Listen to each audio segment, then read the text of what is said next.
Tuesday morning, my phone screen just read "Access denied." It wasn't a glitch. I was locked out of my existence. I called my parents, and my father answered with a chilling calmness, like he expected the call. 15 minutes later, inside a glass office, a banker told me my account was under a power of attorney. Someone had walked in yesterday, signed my name, and taken control of $480,000. My name is Camilla Butler, and until this morning, I was under the impression that I owned my life. I am 32 years old. I live in a quiet, exposed brick apartment in downtown Madison, Wisconsin, which I pay for with a salary I earn as a data analyst. I have a credit score of 780, a car that is fully paid off, and a succulent plant on my windowsill that I have managed to keep alive for 3 years. I am a functioning, rational adult.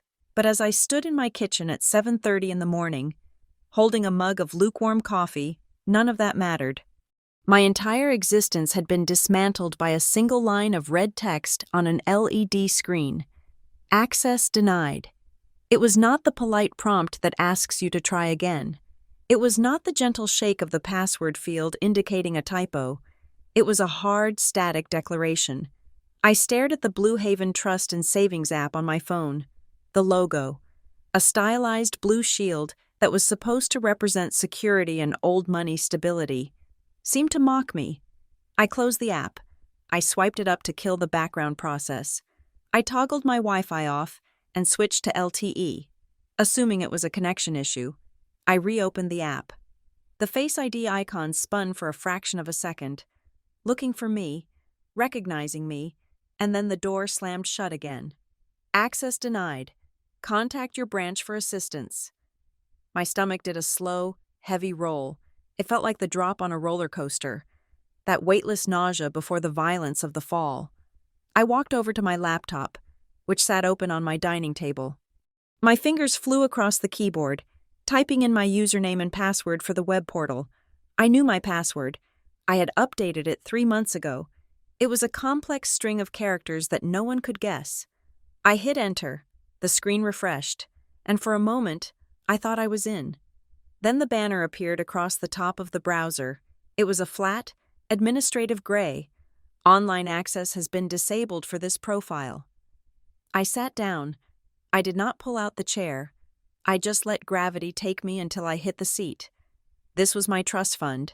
It was not just a savings account. It was my safety net, my future down payment, the legacy left to me by my grandmother, who had wanted to ensure I never had to depend on anyone, especially not the volatile dynamics of the Butler family. $480,000. That was the number. It was enough money to change a life, and it was enough money to ruin one. A notification slid onto my screen from my email client. I clicked it, hoping for a security alert asking me to verify my identity. Usually, these emails are frantic. They ask, "Was this you?" They offer a link to lock everything down. This email was different. It was from the Blue Haven security bot, but the tone was terrifyingly final. Subject: Account access updated. Dear customer, the administrative privileges for your profile have been modified. If you have questions regarding these changes, please refer to your account administrator. Administrator? I was the administrator. There was no one else. I was the sole beneficiary and the sole trustee of my own life since I turned 25. There was no link to dispute this. It was a notification of a completed action, not a request for permission. I picked up my phone again. My hand was not shaking yet, but my skin felt cold. I scrolled to my favorites list. I needed to call the bank, but a gnawing instinct, a dark and heavy intuition, made me press a different name first. Dad. The phone rang twice. Usually, my father let it go to voicemail if it was before 8 in the morning. He was a creature of rigid habits. But today, he picked up on the second ring. There was no grogginess in his voice. There was no surprise. "Hello, Camilla," he said. The tone was wrong. It was too steady. It was the voice he used when he was closing a business deal or explaining to me why I could not go to summer camp when I was 12. It was the voice of a man who had already rehearsed the conversation. Dad, I said, and I hated how breathless I sounded. Something is wrong with my bank account. I can't get in. It says access denied. Did you get any mail? Did anything come to the house? I still used their address for some legacy paperwork. A habit I had been too lazy to break. Camilla, he said, and the way he said my name was like a door closing. We know. The air left the room. The silence that stretched between Madison and their house in the suburbs felt thick enough to choke on. What do you mean? You know, I asked, my voice dropping an octave. What is going on? We had to act, he said. He spoke slowly, articulating every syllable as if I were a child or a simpleton. We have been watching you. Camilla, we have been worried.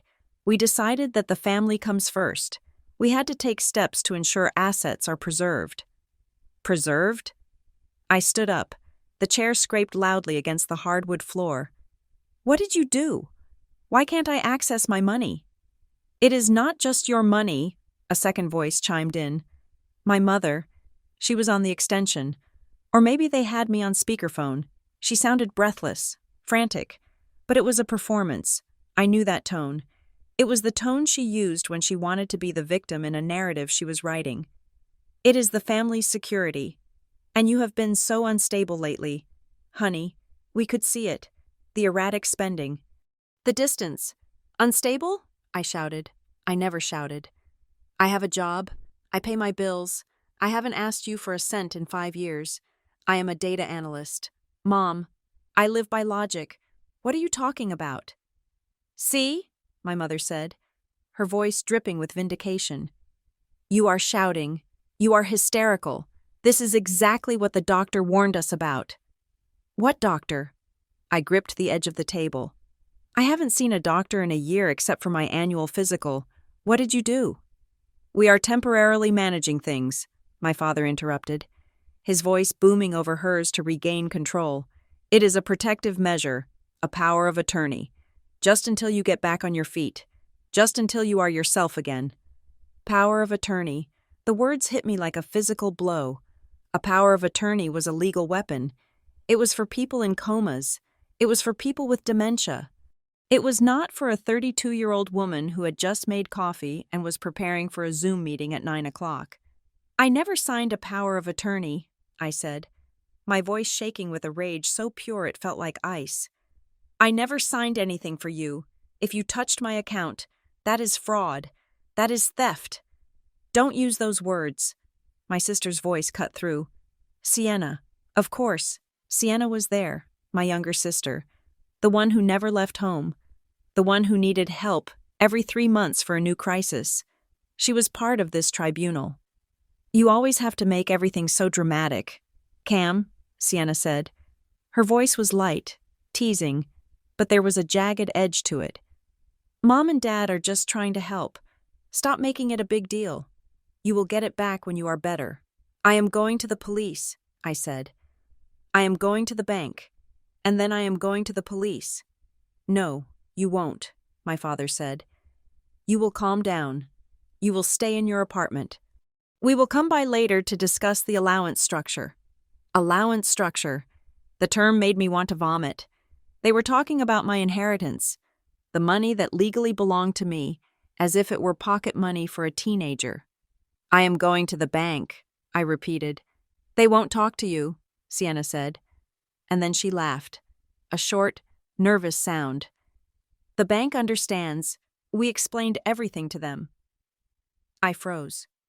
What did you say? I asked. I said the bank understands, Sienna repeated, but her voice wavered slightly. She realized she had said too much. How does the bank understand? Sienna? I asked, my mind racing. Banks do not just understand family drama. Banks follow protocols. Banks require signatures. Banks require biometric verification. Unless someone made them understand, unless someone stood in a branch and told a story that was so convincing, or produced paperwork that was so forged, that the bank decided I was no longer a person, but a liability.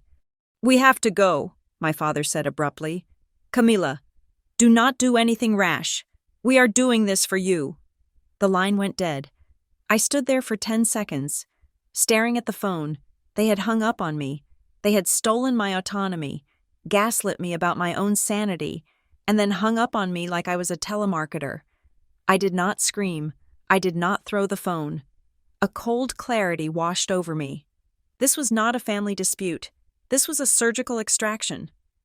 The bank understands. That phrase replayed in my head. It implied a conversation. It implied a physical presence. I ran to the bedroom. I threw off my pajama pants and pulled on a pair of dark jeans and a blazer. I needed to look professional. I needed to look like someone who could not possibly be unstable. I brushed my hair back into a tight, severe ponytail. I grabbed my purse, my keys, and my physical ID. I was out the door in 3 minutes. My car was parked in the underground garage. I got in, my hands gripping the leather steering wheel so hard my knuckles turned white. I reversed out of the spot and navigated the narrow ramp up to the street level. Madison was waking up. The sky was a bruised purple, transitioning into a dull winter gray. The Capitol dome loomed in the distance. Indifferent to my crisis, I drove toward the east side, toward the main branch of Blue Haven Trust. I did not turn on the radio. The silence in the car was filled with the roar of my own blood in my ears. I replayed the conversation, a protective measure, allowance structure. My phone buzzed on the passenger seat. I glanced at it. Another notification from the bank app. Security alert. New device enrolled. iPhone 15 Pro Max. Location: Madison, Wisconsin. I nearly ran a red light. An iPhone 15. I had an iPhone 14. My parents used Androids.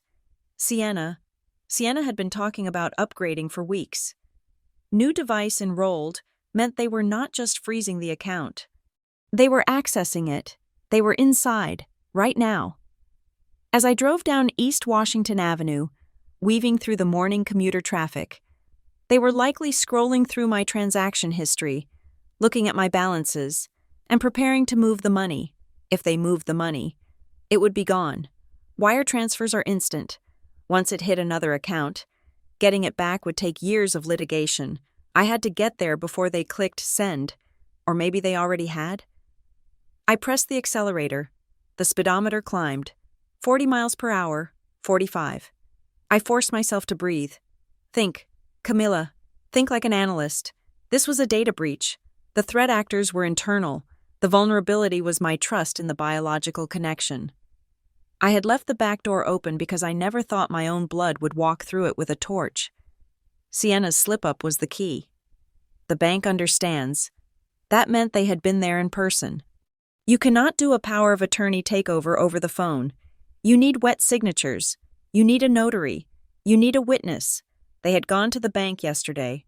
While I was at work, staring at spreadsheets, they were erasing my rights. I pulled into the parking lot of Blue Haven Trust. It was a sleek, modern building with floor-to-ceiling glass windows. It looked like a fortress of transparency. It was a lie. I put the car in park and killed the engine. My hands were trembling now, not from fear. I realized with a jolt that I was not afraid of them anymore. I was afraid of what I was about to become. If I walked in there screaming, I would prove them right. If I walked in there crying, I would look like the unstable daughter they had painted in their narrative. I checked my reflection in the rearview mirror. My eyes were hard. My jaw was set. If you want to play a game of files and records, I whispered to the empty car, then let's make a record. I stepped out of the car. The wind bit at my face, but I didn't feel the cold. I marched toward the revolving doors. I was not a daughter walking into a bank to ask for help. I was a victim of a sophisticated financial crime walking onto a crime scene. I pushed through the glass doors and the warmth of the lobby hit me. The smell of stale coffee and expensive carpet. The soft hum of conversations. I looked at the teller line. I looked at the glass offices where the bankers sat in their suits, making decisions that changed lives. Somewhere in this building, in a server room or a filing cabinet, there was a document with my name on it that I had never signed. Somewhere in the digital ether, $480,000 was hovering, waiting for a command. I walked toward the reception desk, my heels clicking a sharp, rhythmic beat on the marble floor. My blood was boiling, but my mind was ice. Who? I thought. Which one of you let them do it? And more importantly, who has their hands on my $480,000 right now? The lobby of Blue Haven Trust and Savings did not look like a place where crimes happened. It looked like a place where crimes were quietly invested. The air inside was conditioned to a crisp, neutral temperature, smelling faintly of lemon polish and old paper. The carpet was thick enough to swallow the sound of my heels, muting my frantic entrance into a polite, rhythmic hush. There were no lines here, no jagged ropes guiding the masses. There was only mahogany, glass, and a silence so profound it felt heavy, like the air pressure drop before a tornado. I walked straight to the reception desk. The woman behind it looked up, her smile practiced and impenetrable. She wore a silk scarf knotted perfectly at her throat. "I need to speak to a banker," I said. My voice was too loud for the room. I saw a man in a wingback chair glance over the top of his Wall Street Journal. I lowered my volume, forcing the words through a throat that felt constricted by wire. "My name is Camilla Butler. I have a trust account here. My access has been disabled, and I believe there is unauthorized activity." The woman's fingers hovered over her keyboard. She typed my name. I watched her eyes.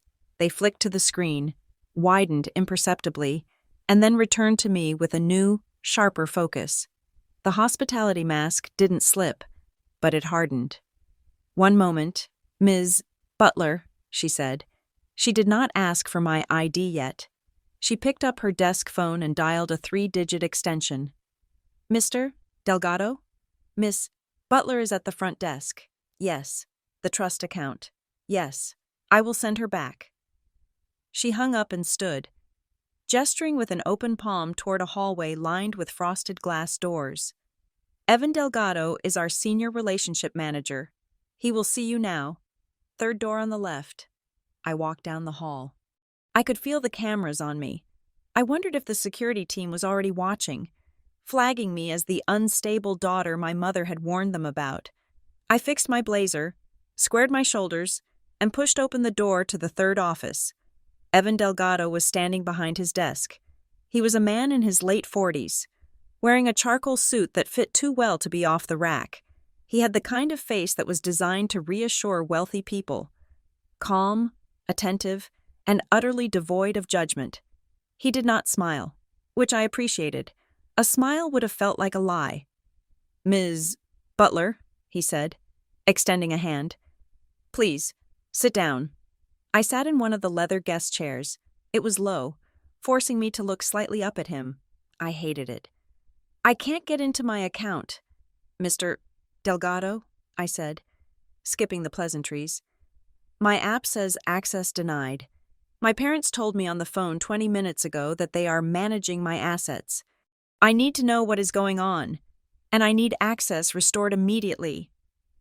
Evan sat down and woke his computer monitors. He typed in his credentials, his eyes scanning the dual screens. The silence in the room stretched thin. I heard the hum of the hard drive. I heard the second hand of the analog clock on the wall ticking. Tick, tick, tick. Evan stopped typing. His hand froze on the mouse. He leaned in closer to the screen, his brow furrowing just enough to register as an alarm bell in my head. He didn't look at me. He read something, clicked twice, and read again. "Ms. Butler," he started, his voice shifting from customer service smooth to something far more clinical. "When was the last time you reviewed your account privileges?" "I review them every month," I said. "I am the only person with access." Evan turned one of his monitors slightly away from me, a defensive gesture. "According to our system, your online access was revoked administratively because the account status has changed. It is no longer under your sole directorship." "What does that mean?" I asked, though the cold pit in my stomach told me I already knew. "The account is currently operating under a power of attorney," Evan said. He said the words clearly, as if reading a diagnosis. "I did not sign a power of attorney." I said. I gripped the armrests of the chair. I am 32 years old. I am competent. I have never authorized anyone to act as my agent. Evan looked at me then. He was studying my face, searching for signs of the narrative he had likely been fed. He was looking for the hysteria, the instability. Ms. Butler, he said cautiously, is there any reason your parents, specifically your father, Robert Butler, would be under the impression that they hold this authority? No, I said. There is no reason. This is fraud. Show me the document. Evan hesitated. I cannot show you the internal compliance files, but I can look at the audit trail. He clicked again. The power of attorney was presented in person at this branch yesterday afternoon. It was reviewed by our legal intake team and accepted. Yesterday? I asked. I was at work yesterday. I was at Northridge Analytics Group from 8 in the morning until 6 in the evening. I wasn't here. You didn't have to be here for them to present the document, Evan corrected gently. But the document itself, let me see. He opened a digital folder. It was notarized 2 days ago. It includes a copy of your identification and a capacity letter. A capacity letter? The room seemed to tilt. A letter from a physician, Evan explained, his voice lowering, stating that you are temporarily incapacitated and unable to manage your financial affairs. That is the trigger event that activates the power of attorney. Without that letter, the document would just be a piece of paper. With the letter, it is a key. My parents had not just forged a signature. They had pathologized me. They had created a medical reality that did not exist to strip me of my legal rights. I am not incapacitated, I said, my voice trembling with the sheer violation of it. I am sitting right here. I am speaking to you. I want you to look at me. Evan, do I look incapacitated? Evan paused. He looked at me, really looked at me, and I saw the doubt enter his eyes. He saw the sharp business casual attire, the clear eyes, the focused rage. He did not see a patient. He saw a plaintiff. This was filed yesterday, I repeated. Who accepted it?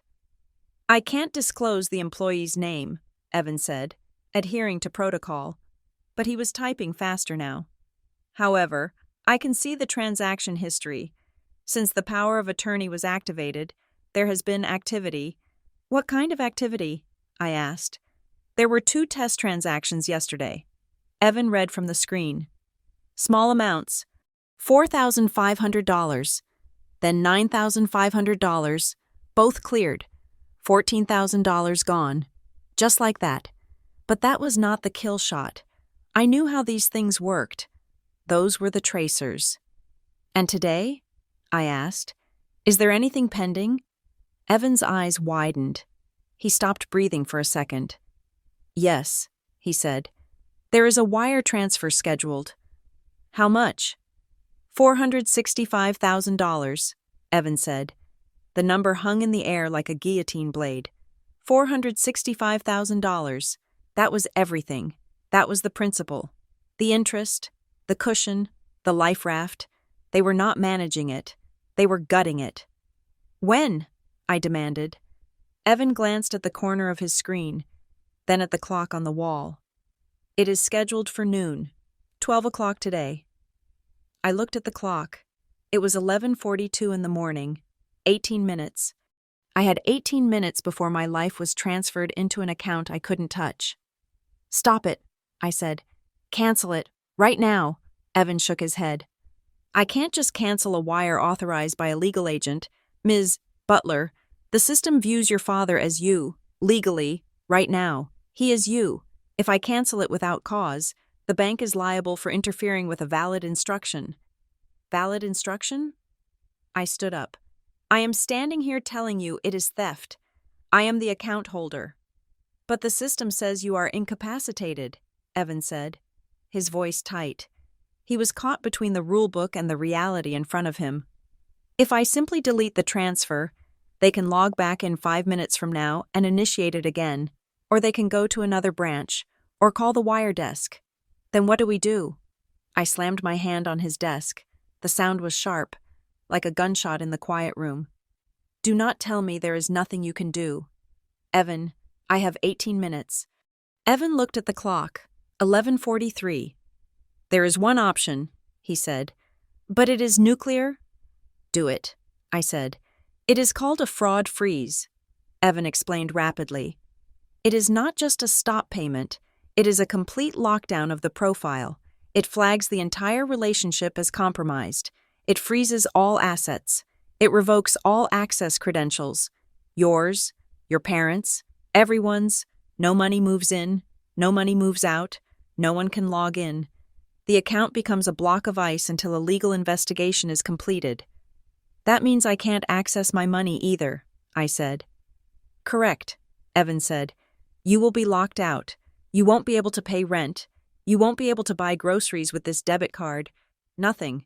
It could take weeks to resolve. Maybe months. I thought about my rent check due in 4 days. I thought about the groceries in my fridge. Then I thought about the $465,000 leaving at noon.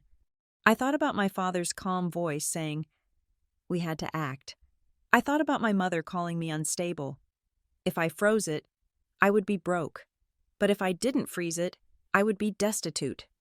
And it stops the wire? I asked. It stops everything, Evan said. The system kills the pending queue immediately. I looked him in the eye. Do it. Are you sure? Evan asked, his finger hovering over a red button on his interface. Once I click this, I cannot undo it. It goes to the corporate security team. Lock it, I said, my voice steady.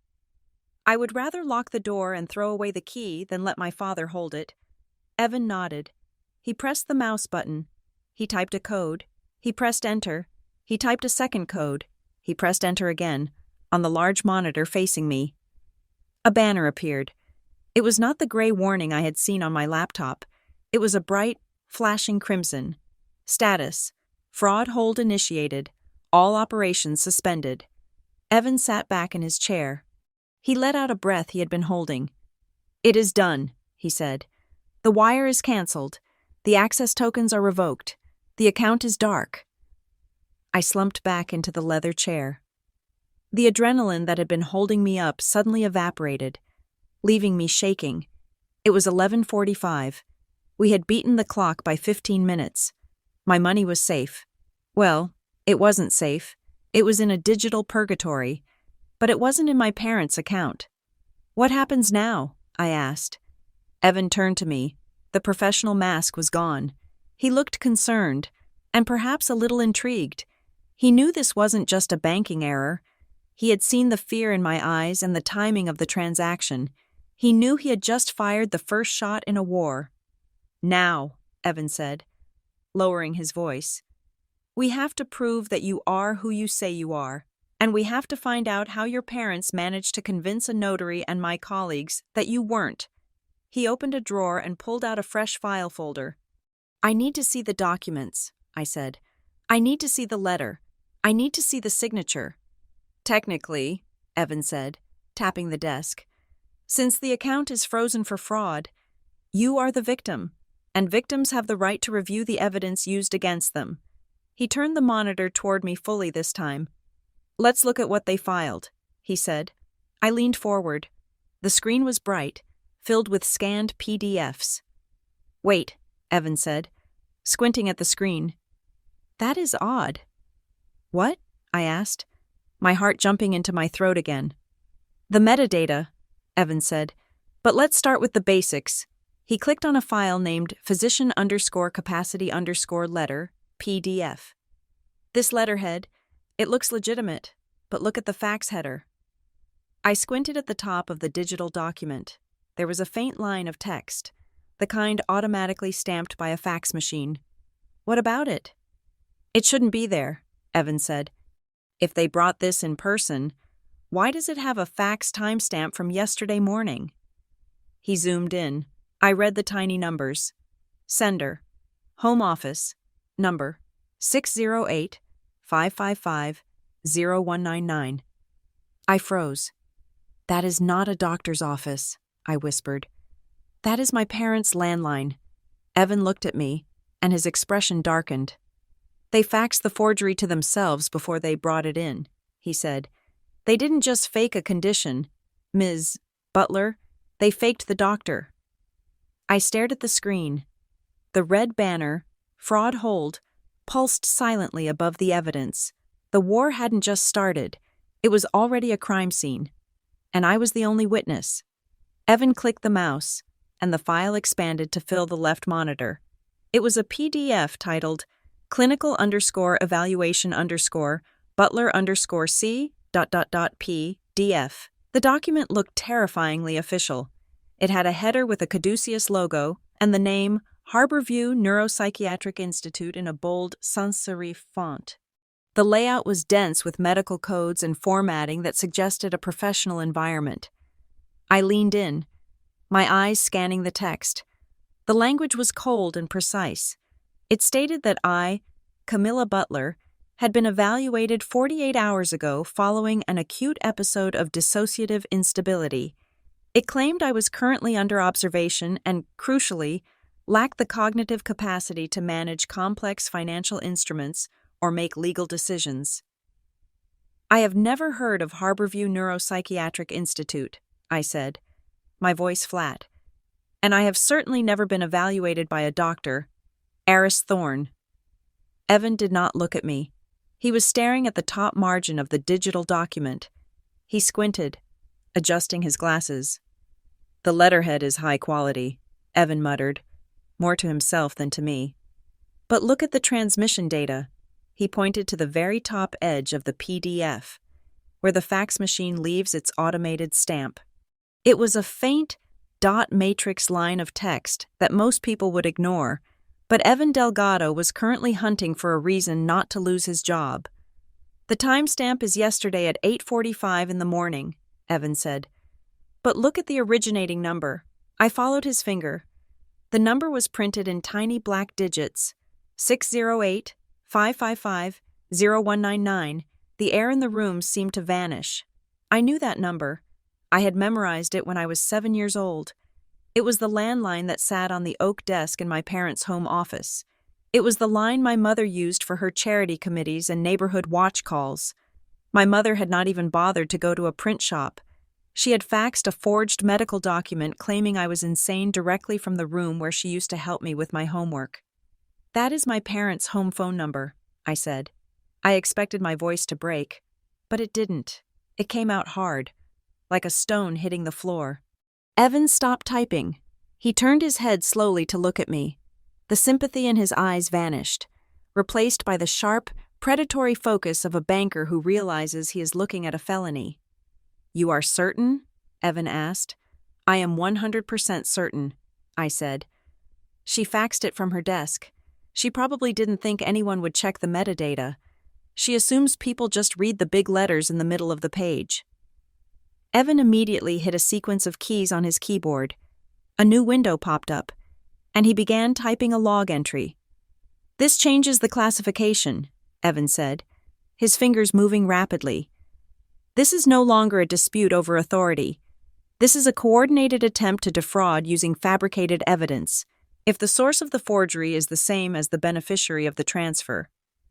We have intent. He clicked back to the file folder.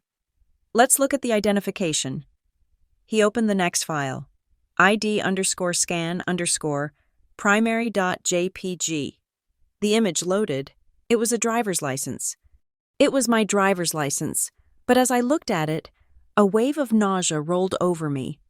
That is not my current ID, I said. It matches the name and the number, Evan noted. Look at the issue date, I said, pointing at the screen. And look at the photo. My hair is shoulder length in that picture. I cut my hair into a bob 2 years ago. That license expired 18 months ago. I got a new one with the real ID star on it. Evan zoomed in. The image was grainy, high contrast, like it had been photocopied and then scanned, or perhaps photographed by a phone in poor lighting and then printed. The expiration date was indeed past, but someone had tried to smudge it, or the scan quality was just poor enough that a rushed teller might have missed it. Why do they have your old license? Evan asked. The memory surfaced, sharp and stinging. They have a family file, I said. In the study, a fireproof lockbox. My dad always insisted on keeping copies of all our important documents: birth certificates, social security cards, old passports. He said it was for safety. He said if anything ever happened to me, if my house burned down, they would have a backup. I laughed, a short, bitter sound that had no humor in it. Safety. They kept it so they could become me if they needed to. They used a subtle trick, Evan said, analyzing the screen. They likely presented the expired hard copy in person. If the teller was charmed or distracted, they wouldn't check the date closely, especially if the system already lists you as a verified client. They just needed the physical card to pass the visual check. I need to prove I wasn't here, I said. If they came in yesterday, I was at work. I can prove it. That is exactly what we need, Evan said. Alibi evidence. Can you generate a report? I work at Northridge Analytics Group, I said. We bill by the quarter hour. My computer logs every keystroke. My badge logs me into the building and into the server room. I was in a strategy meeting from 10 in the morning until noon yesterday. There were 12 other people there. I can get you the minutes. I can get you the badge access log from security. Get the badge log, Evan said. The meeting minutes are hearsay. The badge log is data. The bank likes data. Suddenly, the door to the office opened without a knock. A woman stepped in. She was taller than me, wearing a navy blue suit that looked like armor. Her hair was pulled back in a severe bun, and her eyes were scanning the room before she even fully entered. This was not a customer service representative. This was management. Evan, she said. Her voice clipped. I saw the fraud hold alert on the dashboard. Code red on a trust account. Fill me in. Ms. Hollowell, Evan said, standing up immediately. This is Ms. Camilla Butler, the account holder. Tara Hollowell, the branch manager, turned her gaze to me. She didn't smile. She assessed me. She looked at my hands, my posture, and my eyes. She was looking for the incapacitated woman the paperwork promised. She didn't find her. Ms. Butler, Tara said. Nodding once, she turned to Evan. Situation? Unauthorized power of attorney activation, Evan recited, his tone military. Suspected forgery of medical capacity letter. The fax header traces back to the beneficiary's home phone. The ID used was expired. The client is here denying all knowledge and is fully coherent. I have stopped a wire for $465,000 scheduled for noon. Tara's expression didn't change, but the temperature in the room seemed to drop 5 degrees. Chain of custody, Tara said instantly. Evan, lock the physical file. Do not let anyone touch the paperwork submitted yesterday. If that teller still has it in their drawer, go get it now. Use gloves. If it is in the scanning queue, pull it. Understood, Evan said. And the video? Tara asked. I haven't pulled it yet, Evan admitted. Pull it, Tara ordered. Lobby cameras, teller station 3 and 4, and the exterior ATM feeds for the last 24 hours. I want to see who walked in here holding that expired license. She turned back to me. She walked around Evan's desk and stood next to me, leaning against the edge of the mahogany surface. She was no longer looking at me as a customer. She was looking at me as a key witness in a disaster she had to contain. Ms. Butler, Tara said, I need you to listen to me very carefully. We are moving out of the realm of customer service disputes. We are entering incident response. I understand, I said. I need you to sign a sworn statement, Tara said. She pulled a tablet from under her arm and tapped the screen vigorously. This is an affidavit of unauthorized access. By signing this, you are stating under penalty of perjury that you did not sign that power of attorney, that you are not under medical care for incapacity, and that the individuals who accessed your account did so without your consent. She handed me the tablet and a stylus. Read it, she commanded. Do not just scroll to the bottom. Read every word. I looked down at the digital document. The legalese was dense, but the meaning was clear. I was accusing my parents of fraud. I was formalizing the war. If I signed this, There was no going back. There was no misunderstanding at Thanksgiving dinner. This was the point of no return. I read the line. I, Camilla Butler, affirm that I retain full mental capacity and have not delegated authority to Robert or Linda Butler. My hand hovered over the screen. I thought about my father's voice on the phone. We had to act. I thought about the $480,000 that would have been gone in 12 minutes if I had hit a traffic jam. I pressed the stylus to the glass. I wrote my signature. It was not the shaky scrawl of a victim. It was bold. I pressed hard enough that the tip of the stylus squeaked against the screen. Done, I said, handing the tablet back to Tara. Tara took it and verified the signature. She looked at Evan. Keep the freeze absolute, no overrides. If the parents call, or if they show up, you do not speak to them. You refer them to the risk management department at corporate. Do not engage. Do not explain. Do not apologize. Yes, ma'am, Evan said. Tara looked back at me. Her face softened. Just a fraction. Ms. Butler, she said, you need to understand what happens next. You have stopped the money, which is good, but you have also started a fire. People who forge medical letters and fake IDs do not stop because a wire was canceled. They will try again. They will try another branch. They will try to use the power of attorney at other institutions if you have assets elsewhere. I know, I said. They are desperate. We are preserving the evidence, Tara said. But we are a bank, not a court. We can hold the money, but we cannot strip them of that power of attorney document. Only a judge can do that. As far as the rest of the world is concerned, that piece of paper they are holding is still a valid key until a court declares it a forgery. She leaned in closer. We are currently operating outside of standard policy by freezing this account based on your word against a notarized document, Tara said quietly. I am doing this because the fax header is damning, and you are standing here clearly sane. But if you want to protect yourself permanently, you cannot just rely on a bank freeze. What do you mean? I asked. I mean this is going to become a legal case, Tara said. If you want to keep that money, you are going to have to prosecute. You are going to have to file a police report for identity theft. Today. I looked at the two bankers. Evan looked pale. Tara looked ready for a fight. I will file, I said. I will file everything. Tara nodded. Good, because in about 10 minutes, I am going to have the video footage from yesterday, and once we see who actually stood at that counter, there will be no room for doubt. Can I see it? I asked. Can I see who they brought in?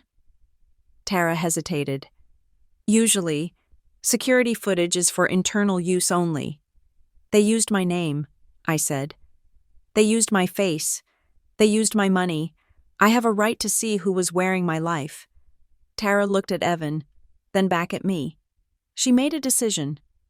Evan, she said, pull the tape. Bring it up on the main screen.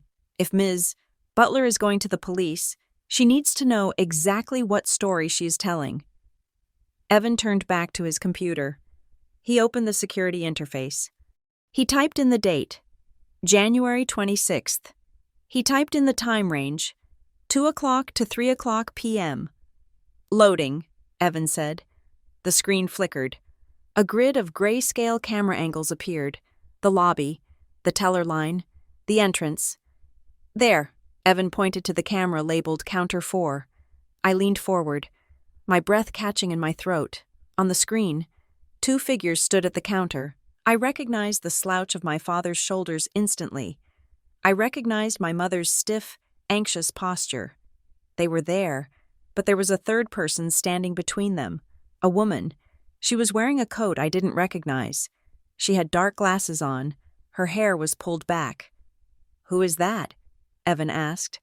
I stared at the screen. The figure was the right height, the right build. She held herself with a mimicry of my posture, but it was slightly off, too rigid. Zoom in, Tara ordered. The image pixelated and then sharpened as the software enhanced it. The woman turned her head slightly toward the teller. I couldn't see her eyes behind the glasses, but I saw her hands resting on the counter. That is not me, I whispered. We know, Tara said. But do you know who it is? I watched the screen. The woman reached out to sign a document. The power of attorney. Presumably, as she extended her arm, the sleeve of her coat rode up just an inch. On the inside of her wrist, there was a dark smudge, a blur on the video, but distinct enough to be a shape. Is that a tattoo? Evan asked. I stared at the smudge. I did not have any tattoos. I had never liked needles. It looks like ink, Tara confirmed. Right in her wrist. My mind raced. A tattoo. Who did I know who was my size, my build, who had access to my parents, and who had a tattoo on their wrist? The image was static, but my memory was cycling through faces. Ms. Butler? Tara asked. Does that mark mean anything to you? I didn't answer immediately. I was trying to suppress the sickness rising in my throat. The betrayal of parents was one thing. It was old, ancient history for me. But this required a different kind of accomplice. I need a clearer shot, I said. I need to be sure. We will give the footage to the police, Tara said. They can enhance it further. I sat back. The freeze was on. The money was held. But the mystery had just shifted from how they did it to who helped them do it. Print the still frame, I said to Evan. Print the one with the wrist. Evan hit print. The laser printer in the corner whirred to life. I took the paper as it slid out. It was warm. I looked at the grainy image of the imposter's wrist. I knew that tattoo. I hadn't seen it in years. Not since a family vacation to the Dells when we were teenagers. But I remembered my sister Sienna getting a small, rebellious star on her wrist and hiding it with bracelets for months. She had told me she got it removed. She had lied. Ms. Butler? Evan asked. I folded the paper and put it in my pocket. I am ready to sign whatever else you need, I said. And then I am calling the police. Tara looked at me with a new respect.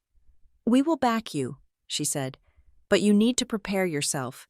When the police see this, they are going to ask you the hard questions. I have the answers, I said.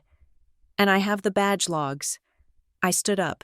The room felt smaller now, filled with the ghosts of my family's treachery. Thank you. Tara. Thank you. Evan. I turned to the door. I had to get to the precinct. I had to hand over the evidence that would likely send my entire immediate family to prison. And strange as it was, I didn't feel sad. I felt efficient. I felt like the data analyst I was, finally clearing the corrupted files from the system. One more thing, Tara said as I reached for the handle. I turned back. If they come back, she said. If they come back today to try to move the money again, do you want us to call you? No, I said. Call the cops. I walked out of the office and back into the lobby. The silence was still there, but now it felt different. It wasn't the silence of peace. It was the silence of a held breath before the scream. I had my hand on the brass handle of the office door when Tara Hollowell's voice stopped me. It was not a request. It was a command rooted in procedure. Ms. Butler, do not leave yet, she said. She was already back at her desk, her fingers flying across her keyboard. I need you to verify the footage formally. If we are filing a police report for identity fraud, I cannot just hand them a printout. We need to establish the narrative of the event while the audit trail is fresh. Come back and sit down. I turned around. The adrenaline was still humming in my veins, making the quiet air of the bank office feel electric. I walked back to the chair and sat. Evan Delgado had moved his monitor so that it faced all three of us, creating a small, glowing theater of betrayal. I am pulling the high-definition feed from the security server, Evan said. The lobby camera is good, but the teller station camera is 4000 resolution. We will see the pores on their faces. He hit a key. The screen went black for a second, and then a crisp, brightly lit video stream filled the monitor. The timestamp in the corner read 2:14 in the afternoon. Yesterday, I watched my parents walk into the frame. Seeing them on screen felt like watching a nature documentary about predators. My father, Robert, was wearing his beige trench coat, the one he wore to church and to funerals. He walked with a heavy, purposeful stride, clutching a thick manila folder against his chest like it contained nuclear codes. My mother, Linda, walked a half step behind him, her head darting left and right, checking the perimeter, and then, between them, I saw her. The imposter. She was wearing a long, dark wool coat that was eerily similar to one I had donated to Goodwill 2 years ago. She had a scarf wrapped high around her neck, obscuring her chin, and oversized sunglasses that covered half her face. Her hair was pulled back into a severe, tight bun, my hairstyle. "Is that you?" Tara asked, though the question was rhetorical. She needed me to say it for the record. "No," I said. My voice was low. "That is not me." "Look at her body language," Evan observed, pointing at the screen with a pen. "She is leaning heavily on the counter. She looks distressed." I leaned in closer. The woman in the video was hunched over. Her shoulders were drawn up toward her ears. She kept touching her forehead, then smoothing her hair, then gripping the edge of the counter. "She is not distressed," I said, analyzing the performance. "She is acting. That is a caricature of a breakdown. She is playing the role of the unstable daughter my parents told you about." "It is a setup," Tara murmured. "They set the stage with the phone call, then brought in an actress who looked the part." "Watch the interaction," Evan said. "On the screen." My father placed the folder on the counter. He spoke to the banker, a young man with slicked-back hair, nodded sympathetically. He didn't look at the woman in the dark glasses. He looked at my father. My father gestured to the woman, then opened the folder and pointed to a paper. "The capacity letter." The banker took the paper. He barely glanced at it. He didn't hold it up to the light. He didn't check the watermark. He just nodded again. "He is moving too fast," Tara said, her eyes narrowing. "Standard procedure for a power of attorney intake requires a supervisor override. He didn't call a supervisor." "Who is that employee?" I asked. Evan checked the metadata on the side of the video player. "Station 4, employee ID 4490. That is Caleb Vance." "Caleb," Tara said, the name tasting like poison in her mouth. "He started 3 months ago. My mother knows his aunt from her bridge club. He was a referral."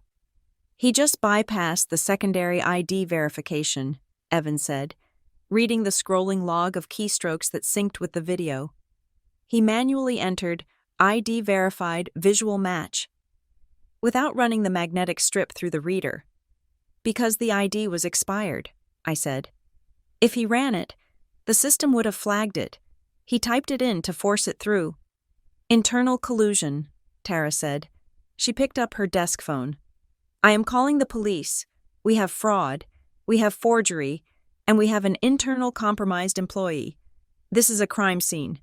While Tara spoke into the phone, her voice dropping to a serious, hushed, urgent tone. I kept watching the screen. The video was mesmerizing in a horrific way. "Wait," I said. "Go back. 10 seconds. Evan tapped the rewind key. The video reversed, the figures moving in jerky backward motions. "Play it in slow motion," I said. "Watch her right hand." The video played forward at half speed. The imposter was reaching for the electronic signature pad. My father was hovering over her, his hand on her back, a gesture that looked comforting to an outsider, but looked like coercion to me. The woman reached out. As her arm extended, the heavy wool sleeve of her coat caught on the edge of the granite counter. For a split second, the fabric pulled back. "Stop," I shouted. Evan slammed the spacebar. The image froze. We all stared at the screen. The sleeve had retracted about 2 inches. There, on the pale skin of the inner wrist, was a dark shape. It was small, maybe the size of a dime, but against the high-resolution feed, it was undeniable. "Zoom in," Tara commanded, hanging up the phone. Evan drew a box around the wrist and maximized it. The pixels blurred and then sharpened. It was a star. A simple, 5-pointed star drawn in black ink, slightly faded, like it had been done years ago. "Ms. Butler," Tara said, looking at my hands which were resting on the desk. Show me your wrists. I pulled back the sleeves of my blazer. My wrists were bare. I turned them over. Nothing but veins and pale skin. It is definitely not you, Evan said. And that is a permanent mark. That is not something you can wash off. Do you recognize it? Tara asked. I stared at the star. A memory clawed its way up from the depths of my teenage years. A summer trip to Wisconsin Dells. A sketchy boardwalk shop. My sister, Sienna, 17 years old and desperate to be edgy, begging me to not tell Mom and Dad. She had gotten a star. She said it represented her shining future. 2 weeks later, she had panicked and started wearing thick leather bracelets to hide it. She told me years later she had gotten it laser removed. She had lied. I need a minute, I said. I felt sick. It was one thing for my parents to be greedy. It was another for my sister to physically impersonate me to steal my livelihood. Take your time, Tara said. The police are on their way. Officer Miles Grant is the responding detective for financial crimes in this district. He is good. I pulled out my phone. I needed to know. I needed to see how far they were willing to go. I opened my text thread with my father. The last message was from 6 months ago. Happy birthday. Dad. He had liked it. That was it. I typed, "Why am I locked out of my account?" I hit send. I watched the 3 dots dance immediately. He was holding his phone. He was waiting. The reply came in 10 seconds. Dad, we are doing what is best for the family. You are not in a state to handle these things right now. Do not make this harder than it needs to be. We are protecting you. I stared at the screen. Protecting me. They were protecting the $480,000 they needed to fix whatever financial hole they had dug themselves into. He replied? Tara asked. Seeing my face, he said, "Family first," I said. He admits they did it. He thinks he has the moral high ground. Save that text, Tara said. Screenshot it, email it to yourself. That is admission of motive. I did as she asked. Then I looked back at the screen, at the frozen image of the star tattoo. They didn't just steal my money, I said quietly. They stole my identity. My sister put on my clothes, did her hair like mine, and walked in here to kill my future. Your sister? Evan asked. He looked at the screen, then at me. The imposter is your sister? Sienna, I said. She is 3 years younger. She is the same height. If she wears heels and keeps her mouth shut, she passes. A heavy knock on the door frame interrupted us. 2 police officers stood there. One was a tall man with graying temples and a face that looked like it had seen every scam in the city. Officer Miles Grant. The other was a younger woman, Officer Renee Alvarez, who held a notepad ready. Tara, Officer Grant said, nodding to the manager. We got the call. Identity fraud in progress? Completed fraud, Tara corrected. But we stopped the payout. This is the victim, Camilla Butler. I stood up to shake their hands. My grip was firm, despite the shaking in my knees. Officers, I said, tell us what we are looking at. Officer Grant said, stepping toward the monitor. Evan replayed the clip. He showed them the entry, the fake distress, the quick acceptance by the teller, and then he paused it on the wrist. The victim has no tattoos, Tara said, pointing to me. The suspect has a star on her right wrist. Officer Grant leaned in. He squinted at the screen. He pulled a small flashlight from his belt and shone it on the monitor to cut the glare. Examining the pixels of the ink, he turned to me. His expression was unreadable, professional, but his eyes were sharp. Ms. Butler, he said, in cases of family fraud, it is rarely a stranger. You usually know the person wearing your face. He pointed a gloved finger at the star on the screen. Do you have anyone close to you? A sibling? A cousin? A best friend? Who has a mark like that? The question hung in the air. This was it. The moment I turned my family into suspects. The moment I crossed the line from daughter to witness. I looked at the text message on my phone. Family first. I looked at the officer. Yes, I said. My sister, Sienna Butler. Officer Grant nodded to Officer Alvarez. She flipped her notepad open and clicked her pen. "Write it down," Grant said, "and get a warrant for the unedited footage." He looked back at me. "Ms. Butler, if that is your sister, then this wasn't just a bank robbery. This was a conspiracy, and we are going to treat it like one." I looked at the frozen image of Sienna's wrist one last time. "Good," I said, "because I am done being the victim." Officer Miles Grant took the chair opposite me, while Officer Alvarez remained standing, her posture rigid, her pen poised over a fresh page of her notebook. The office door was closed, sealing us in a bubble of sterile air and mounting legal consequences. "Ms. Butler," Grant began, his voice gravelly but devoid of aggression, "I need you to walk us through the timeline, facts only. Start from when you discovered the lockout. Leave the emotions for the jury. Right now, I need the sequence." I took a breath. I pushed down the anger. The betrayal. The image of Sienna's wrist. I accessed the part of my brain that dealt with spreadsheets and data trends. 7:30 this morning, I said. I attempted to log into my Blue Haven app. Access was denied. I tried the desktop portal at 7:35. It stated online access was disabled.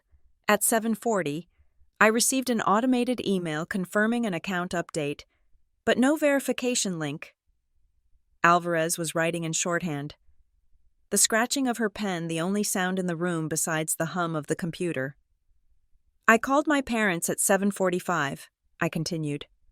My father, Robert Butler, confirmed they had taken action to manage my assets. My mother, Linda Butler, claimed I was unstable. My sister, Sienna, implied the bank had been made to understand my condition. And then you came here?" Grant asked. "Directly," I said. "I arrived at 11:30. I met with Mr. Delgado. We identified the power of attorney and the pending wire transfer." Grant turned to Evan. "You have the documents?" "All of it," Evan said. He handed over a freshly printed stack of papers. "This is the power of attorney form, notarized 2 days ago. This is the capacity letter from the non-existent Harborview Institute. This is the audit log of the account access." Grant flipped through the pages. He stopped at the capacity letter. "Fax header traces to the parents' home?" He verified. "Yes," Evan said, "and the ID used for verification was expired. The teller overrode the system. We will need to interview that teller," Grant said to Tara. "He is already in a holding room," Tara said. "Compliance is with him now," Grant nodded, impressed. "All right, let's talk about the money. Where was it going?" Evan turned back to his screen.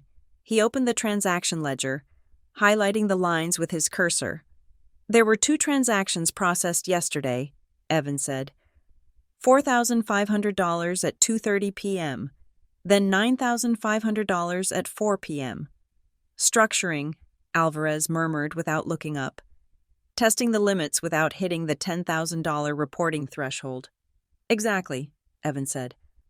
"They were probing the system, seeing if the fraud alerts would trigger. When nothing happened, they scheduled the big one." "Who received the money?" Grant asked. "Was it an external wire?" "No," Evan said. "It was an internal transfer to a new account opened at this branch yesterday." He clicked on the recipient details. "The account name is Butler Household Stabilization Trust." Evan read. I let out a short, incredulous breath. "Butler Household Stabilization? They made it sound like a charity." "It is a joint checking account," Evan clarified. "Primary holder, Robert Butler. Authorized user, Linda Butler." "Opened yesterday?" Grant asked. "Yes," Evan said. 2:14 p.m., the same time they presented the power of attorney. They walked in, used the fake authority to take control of Camilla's money, opened a bucket to catch it, and then set up the transfers. One-stop shopping. "That is bold," Grant said. "Most fraudsters move it to an offshore crypto wallet or a shell LLC. Your parents kept it in the same building." "They think they are righteous," I said. "They don't think they are stealing. They think they are reallocating family resources, That is why they didn't hide the name. It makes the prosecution easier, Grant noted. The paper trail is a straight line. Tara stepped forward, tapping a finger on a different section of the screen. There is more, she said. Look at the profile settings. She pointed to the contact information tab. They didn't just move money, Tara explained. They changed the communication preferences. At 2:20 p.m., they added a trusted contact, my mother's cell phone, and at 2:25, they initiated a change of address request for all statements and legal notices. To where? Alvarez asked. To their home address, Tara said. They were trying to blind her. If we had mailed a confirmation of the transfer, it would have gone straight to their mailbox. Camila would have been checking an empty app while the paper trail went to the people robbing her. The fraud hold is active now, right? Grant asked. Nothing else can change? The hold is absolute, Evan confirmed.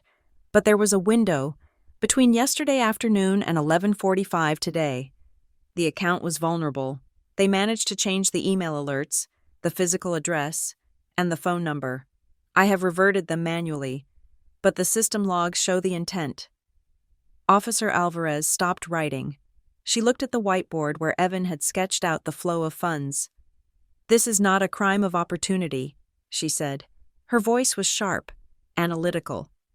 Impulse theft is grabbing a purse or guessing a password. This required a script. They had to get the notary. They had to forge the medical letter. They had to prep the sister with the wig and the clothes. They had to know your schedule to ensure you were at work. It is a conspiracy, Grant agreed. Premeditated, planned, executed with a division of labor. Father does the talking, mother does the forgery, sister does the impersonation. And they had an exit strategy, Alvarez added. The household stabilization account. If anyone asked, they would claim they were just pooling resources for your care. It gives them a layer of plausible deniability in civil court.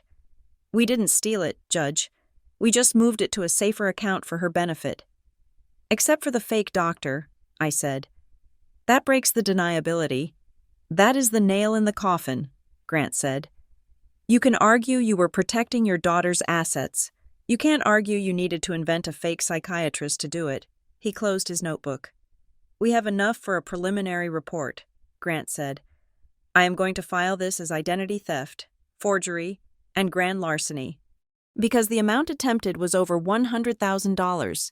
It is a Class B felony. What happens to them? I asked. We issue warrants, Grant said. We will pick them up. Probably not today.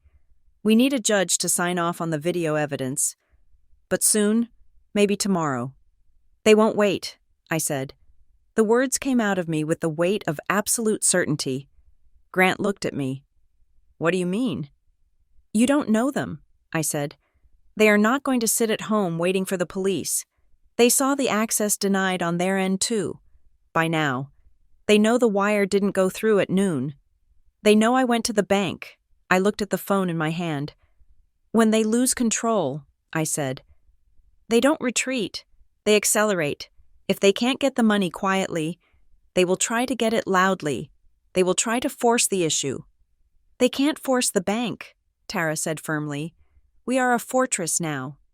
They won't attack the bank, I said. They will attack me. They will try to make the incapacity real. If I am in a hospital, or in jail, or under a real court order, they win. Grant exchanged a look with Alvarez. We can put a rush on the warrant, Grant said. But until then, do you have somewhere safe to stay? Not your apartment. I have a friend, I lied. I didn't want to drag anyone else into this. I will be safe. Keep your phone on, Grant said. And if they contact you, do not answer. Let it go to voicemail. Every word they say is evidence now. He stood up. We are going to take the hard drives and the physical files. Evan, Tara, we will need your statements at the station later. We will be there, Tara said. As the officers turned to leave, I looked at the screen one last time. The ledger showed the zero balance where $465,000 should have been. It was safe, for now. But the war had just moved from the spreadsheet to the street.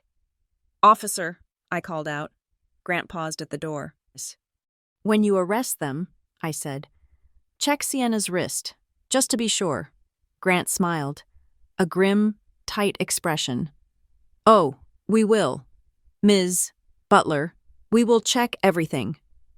They left. The room felt empty, but the silence was no longer heavy. It was the silence of a weapon being loaded. I stood up. I had work to do. My parents had a head start, but I had the truth, and for the first time in my life, I had the law on my side. I was going to need both. The vibration of my phone against the mahogany desk felt less like a notification and more like a warning shot. We had just finished outlining the criminal case with Officer Grant, the air in the room heavy with the stale scent of printer ink and impending justice. When the screen lit up again, it was my mother. I stared at the preview bubble. It was not an apology. It was not a request to talk. It was a tactical strike. Mom, if you continue to resist this, we will be forced to tell the judge about your episodes. We will have the court intervene for your own safety. Don't make us declare you unstable permanently. I felt a cold flush of heat rise up my neck. Episodes. There were no episodes. There were arguments. Certainly. There were times I had hung up on them because I refused to lend them $5,000 for a sure-thing investment that never materialized. But they were rewriting history in real time, turning my boundaries into symptoms. They are threatening me, I said, sliding the phone across the desk to Officer Grant. They are pivoting to the insanity defense, not for them, but for me. Grant looked down at the text, his face impassive.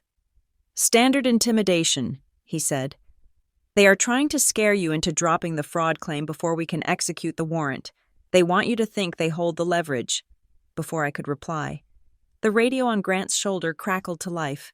The static burst was loud in the small office. Dispatch to Unit 4 Alpha, a disembodied voice said. We have a request for a welfare check at 309 State Street, apartment 4B.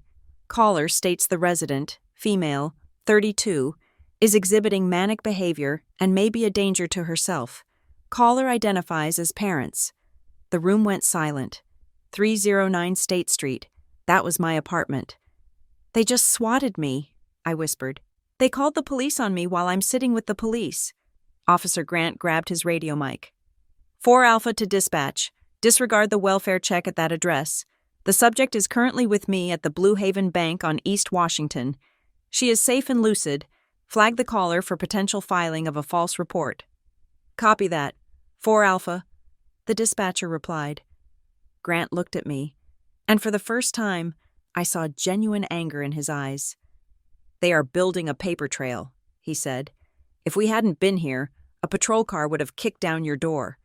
They would have found you agitated, rightfully so, and they would have put it in a report. Subject appeared hostile. Your parents would have used that report tomorrow to get an emergency guardianship. They are trying to erase my credibility, I said. If I am crazy, then the power of attorney isn't fraud. It is a rescue mission. Tara Hollowell stood up. She had been typing furiously, but now she moved with the decisive energy of a general fortifying a castle. We need to lock down the human element, Tara said. The digital freeze is on, but social engineering is their next move. If they can't hack the computer, they will try to hack my staff. She turned her monitor toward me. Camila, we are implementing a verbal passphrase protocol. It is an old-school method, but it works because it cannot be forged with a PDF. From this moment on, no one, not even me, can discuss this account or authorize a single penny of movement without a spoken code word. Make it something they can't guess, Evan advised. Nothing related to your birthday, your pets, or your street. I thought for a moment. My parents knew everything about my biographical data. They knew my first-grade teacher. They knew my childhood fears, but they didn't know the things I loved as an adult, because they never asked. Velvet Atlas, I said. It was the name of a coffee shop I went to in Chicago, a place they had never been. Velvet Atlas, Tara repeated, typing it into a high-security field on the screen. Okay, unless the caller says those words, the account doesn't exist. I am also locking the contact info. Any change to email, phone, or address now requires you to be physically present in this branch with 2 forms of government identification. And the trust team?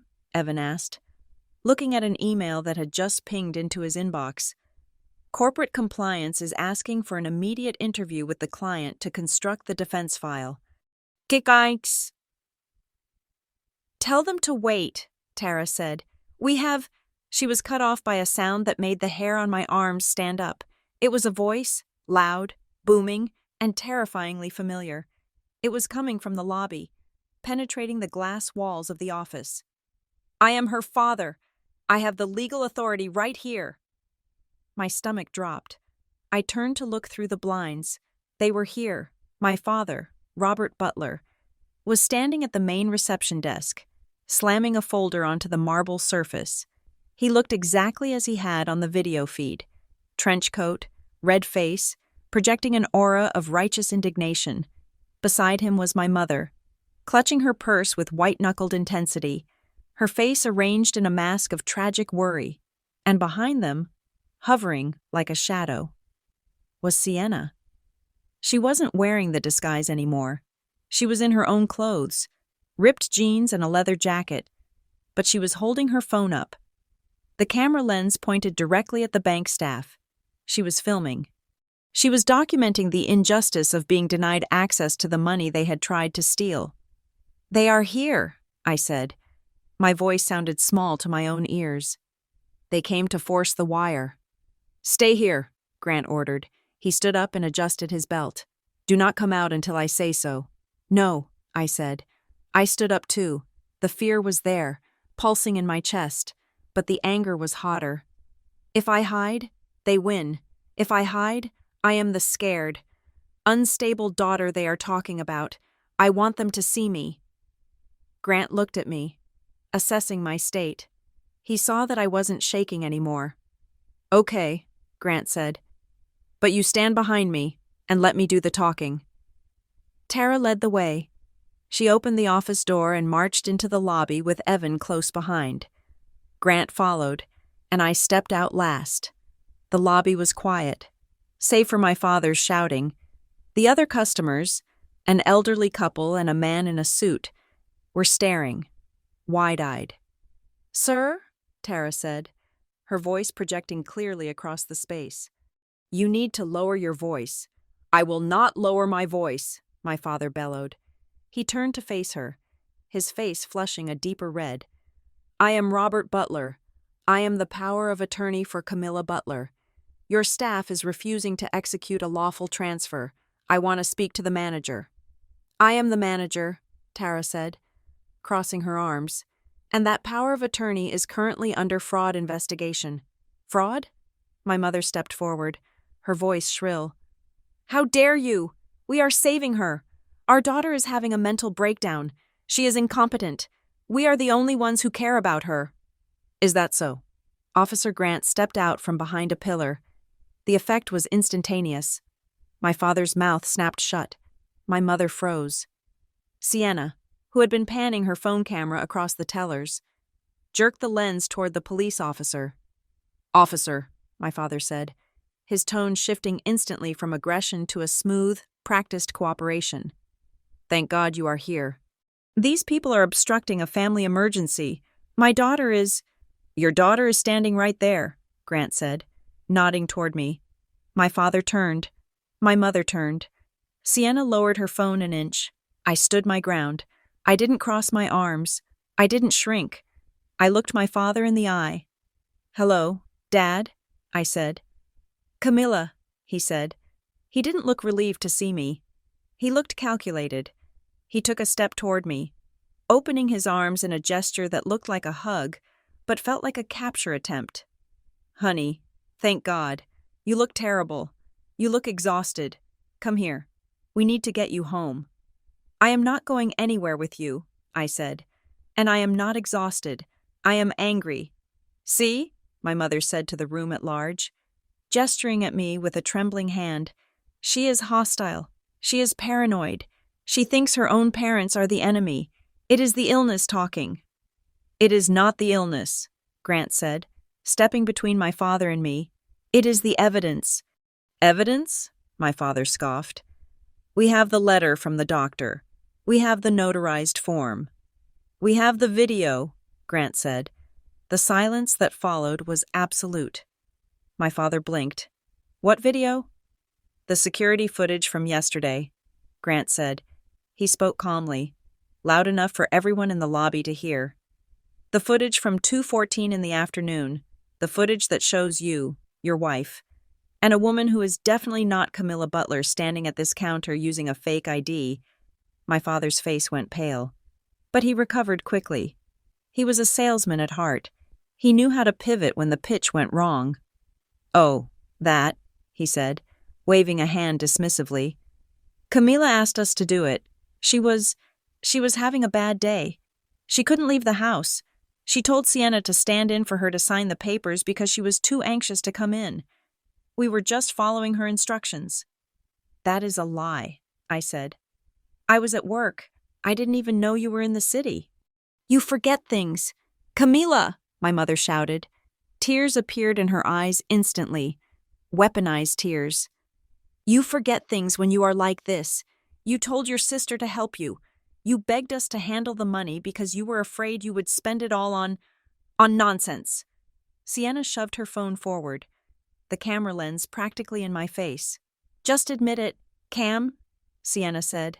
Her voice was high, shaky. Tell them you told me to do it. Stop trying to get us in trouble for helping you. I looked at my sister. I looked at the phone she was holding, recording a video she planned to use to destroy me on social media or in a courtroom. I never told you to do anything, I said clearly. And I certainly never told you to wear a wig and draw a fake tattoo on your wrist to pass biometric security. Sienna's hand dropped. The phone dipped. What? She whispered. We saw the tattoo. Sienna, I said. The star on your wrist. You forgot to cover it when you signed my name. Sienna went white. She instinctively grabbed her right wrist with her left hand, covering the spot where the tattoo was. It was a reflex, a confession in motion. Sienna stammered. She looked at our father. Dad? My father ignored her. He was staring at Grant, realizing the walls were closing in. This is ridiculous, my father spat. A tattoo? You are going to freeze a $500,000 trust fund because of a blurry video and a smudge? This is harassment. We are leaving. He grabbed my mother's arm. Come on, Linda. We will call our lawyer. We will get a court order. You are not going anywhere, Grant said. I have probable cause to detain you for questioning regarding the attempted grand larceny and identity fraud. You can't detain us, my mother shrieked. We are the victims. Our daughter is sick. Look at her. She is hallucinating all of this. She turned to the customers again, desperate for an audience. She is Huang Tung. She thinks we are stealing from her. We raised her. We gave her everything. Ma'am, Tara Hollowell stepped forward. Her voice was ice cold. You are currently screaming in a federal financial institution. You are interfering with an active fraud investigation, and you are slandering my client. Client? My mother laughed. A jagged, hysterical sound. She is a child. She is a broke, unstable child. She is the account holder, Tara said. And right now, you are trespassing. Sienna, my father barked. Stop filming. We are going. I said stay put, Grant warned, placing a hand on his holster, not drawing, just resting it there. You don't have a warrant, my father shouted. You can't hold us without a warrant. I don't need a warrant to detain you when I have a witness pointing you out at the scene of the crime, Grant said. My father looked at me. His eyes were no longer the eyes of a parent. They were the eyes of a stranger who owed a lot of money to dangerous people. Camilla, he said, his voice dropping to a low, menacing growl. Tell him this is a misunderstanding. If you let them arrest us, you destroy this family. You will be alone. Do you hear me? Alone. It was the ultimate threat, the fear that had kept me compliant for 30 years, the fear of being an orphan. I looked at him. I looked at the man who had packed my backpack for school, who had taught me to drive, and who had tried to drain my life savings to cover his own failures. I am already alone, I said. I have been alone since yesterday morning when you decided I was a resource instead of a person. You ungrateful! My mother started to lunge. But Sienna grabbed her. Sienna wasn't looking at me with anger anymore. She was looking at the security cameras in the corners of the ceiling. She was looking at the exit. Mom, stop, Sienna whispered. They have the video. They saw the wrist. Sienna took a half step back, away from our parents. It was a small movement, but it was deafening. She was distancing herself. She was preparing to cut a deal. My father saw it too. He looked at his youngest daughter, his accomplice, retreating. Sienna, he said. I didn't want to do it, Sienna said, her voice trembling, addressing the air, addressing the police, addressing anyone but him. You said it was legal. You said Cam wouldn't mind. Shut up, my father roared. That is enough, Grant barked. All of you, separate. Now, hands where I can see them. The lobby fell silent again. My parents stood there, breathing heavy, their welfare check ploy having backfired into a public confession. I watched them, and for the first time, I didn't feel the need to explain myself.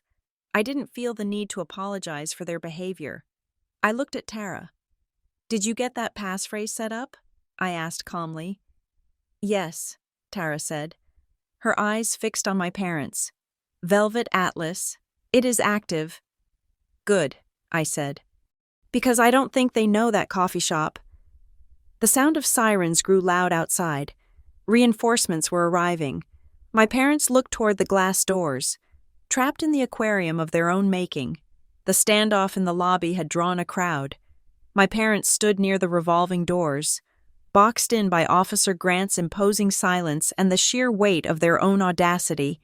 My father was breathing hard, his face a map of broken strategies, while my mother wept with a theatricality that was beginning to wear thin on the bystanders. Sienna stood slightly apart from them, her eyes darting between her phone and the exit, looking like a trapped animal calculating the distance to freedom. The glass door of the inner office opened again. It was not Evan Delgado this time. It was a woman I had not seen before, but her presence immediately commanded the room. She was wearing a black suit that looked sharper than a scalpel, and she held a tablet like a weapon. Officer Grant, she said. Her voice was not loud, but it carried a terrifying precision. I am Monica Price, lead investigator for trust compliance and internal controls. I need you to see this before you make any decisions regarding custody. She walked straight to the center of the confrontation, ignoring my father's blustering attempt to interrupt. She stopped in front of me and turned the tablet screen so that I, the police, and my family could all see it. We have been analyzing the power of attorney documents submitted yesterday, Monica said. Not just the scanned image, but the digital architecture of the file itself. It is a valid PDF, my father shouted, though his voice cracked slightly. It was sent by the doctor. That is what you claimed, Monica said, her eyes cold behind rimless glasses. However, every digital file carries a DNA sequence called metadata. It tells us where a file was born, who birthed it, and what tools were used to cut the cord. She tapped the screen. A list of code and properties appeared. This document was not generated by a hospital record system, Monica explained, translating the tech into an indictment. Hospital systems use specific encryption keys and standardized naming conventions. This file was created using a consumer version of Adobe Acrobat Pro. She pointed to a line of text highlighted in yellow. Creator. Tag, Sienna Home Laptop. The air in the lobby seemed to be sucked out of the room. I stared at the words, Sienna Home Laptop. It was so mundane, so sloppy, and so incredibly damning. Sienna? I said, turning to look at my sister. Sienna flinched. Her face, which had been pale, flushed a deep, blotchy red. That doesn't prove anything, Sienna snapped, her voice pitching up. Lots of people have laptops. Maybe the doctor used his personal computer. At a major psychiatric institute? Monica raised an eyebrow. Unlikely, but the metadata offers more than just a name. It offers a device fingerprint. This unique hardware identifier matches a previous upload to our system. Monica swiped the screen. A new document appeared. It was the application form for the Butler Household Stabilization Account, the bucket they had opened to catch my stolen money. This application was uploaded yesterday via a secure portal, Monica said. The upload came from a personal email address, sienna.butler94@gmail.com, and the device fingerprint is a 100% match to the device that created the fake medical letter. So, Officer Alvarez said, stepping forward, her pen clicking shut. The same computer that applied to receive the stolen money also forged the document that authorized the theft. Exactly, Monica said. It is a closed loop. There is no doctor. There is no hospital. There is just a laptop in a bedroom, likely sitting on a bedspread, manufacturing a mental health crisis to justify a felony.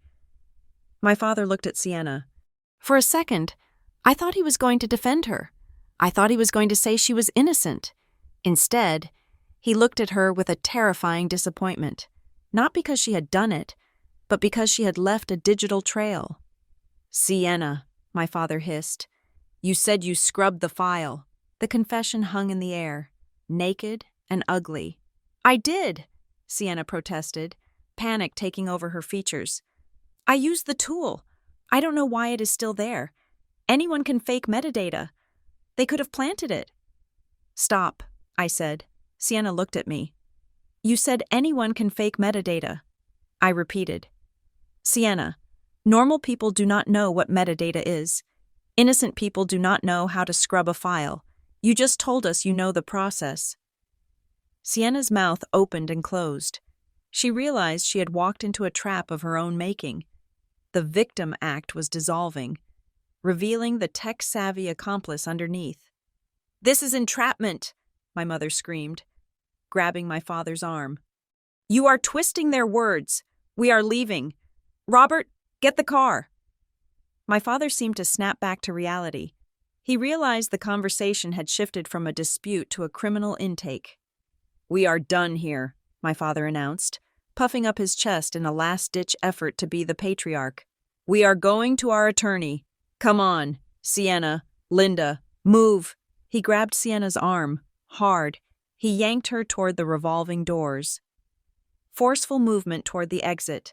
Officer Grant narrated into his radio, his hand dropping to his belt. Stop right there.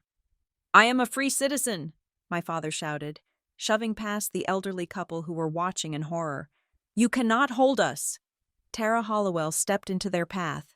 She was half my father's size, but she didn't flinch. I need to verify the identity of the third party before she leaves, Tara stated calmly. Ms. Sienna Butler is a person of interest in an active fraud investigation on my premises. She does not leave until I see ID. She doesn't have ID, my father lied. He tried to push past Tara. Hey, Officer Alvarez shouted. She moved fast, closing the distance in 2 strides. She grabbed my father's shoulder to spin him around. My father panicked. He flailed, his arms sweeping out and knocking into Sienna. Sienna stumbled. She threw her hands up to catch her balance against the polished granite wall. As she did, her leather jacket bunched up, the fabric of her sleeve snagged on the corner of a promotional display stand. It happened in slow motion. The sleeve slid up, past the wrist bone, past the watch. Hold it! Officer Alvarez yelled. She wasn't looking at my father anymore. She was looking at Sienna's exposed arm. There, stark black against the pale skin of her inner wrist, was the star, the 5-pointed, slightly faded star tattoo. It was the exact same mark we had seen on the security monitor 10 minutes ago. It was the mark of the woman who had signed my name and stolen my life. Officer Alvarez reached out and grabbed Sienna's forearm, holding it steady like a piece of evidence. She turned the wrist toward the bank's security camera, then toward Officer Grant. There it is, Alvarez said. Her voice was flat. Final. Positive identification. The lobby went silent. Even my mother stopped crying. I looked at the star. It looked so small, just a little bit of ink, but it was the anchor that dragged their entire story to the bottom of the ocean. "That is the suspect from the video," Grant said. He pulled a pair of handcuffs from his belt. The metallic ratchet sound as he prepped them was the loudest thing in the world. Sienna started to cry. Real tears this time. "It wasn't my idea. They made me do it. Dad said it was the only way to save the house." "Shut up, Sienna," my father roared. I looked at my father. He wasn't looking at the police. He wasn't looking at me. He was staring at Sienna's wrist with a look of pure, unadulterated hatred. He wasn't angry that she had committed a crime. He wasn't angry that she had impersonated me. He was angry that she had been sloppy enough to have a tattoo that gave them away. He was angry that his tool had failed him. And that was when the knife finally twisted all the way in. I had spent the last hour thinking my parents were the villains, and Sienna was just the weak, malleable pawn. I thought they had bullied her into the wig. I thought she was a victim of their coercion, just like I was. But looking at her now, seeing the metadata defense she had tried to use, seeing the way she had filmed me earlier to destroy my reputation, I realized the truth. Sienna wasn't a victim. She was the IT department. She was the one who knew how to use Adobe Pro. She was the one who knew how to spoof a fax header. She was the one who had set up the online account. My parents were analog grifters. They didn't know how to create a digital ghost. Sienna did. They hadn't forced her. They had partnered with her. "You helped them," I said. My voice was quiet, but it cut through Sienna's sobbing. Sienna looked at me, her eyes wet and terrified. "Cam, please," she whimpered. "You didn't just wear the clothes," I said, stepping closer. "You built the file. You set up the transfer. You knew exactly what you were doing. You wanted the money, too." Sienna's face hardened. The crying stopped abruptly, replaced by a flash of the jealousy I had ignored for 20 years. "You have $480,000 sitting there," Sienna spat, the venom sudden and shocking. "You don't even use it. You drive a Honda. You live in a rental. Mom and Dad are drowning in debt, and you are just sitting on a fortune like a dragon. It isn't fair."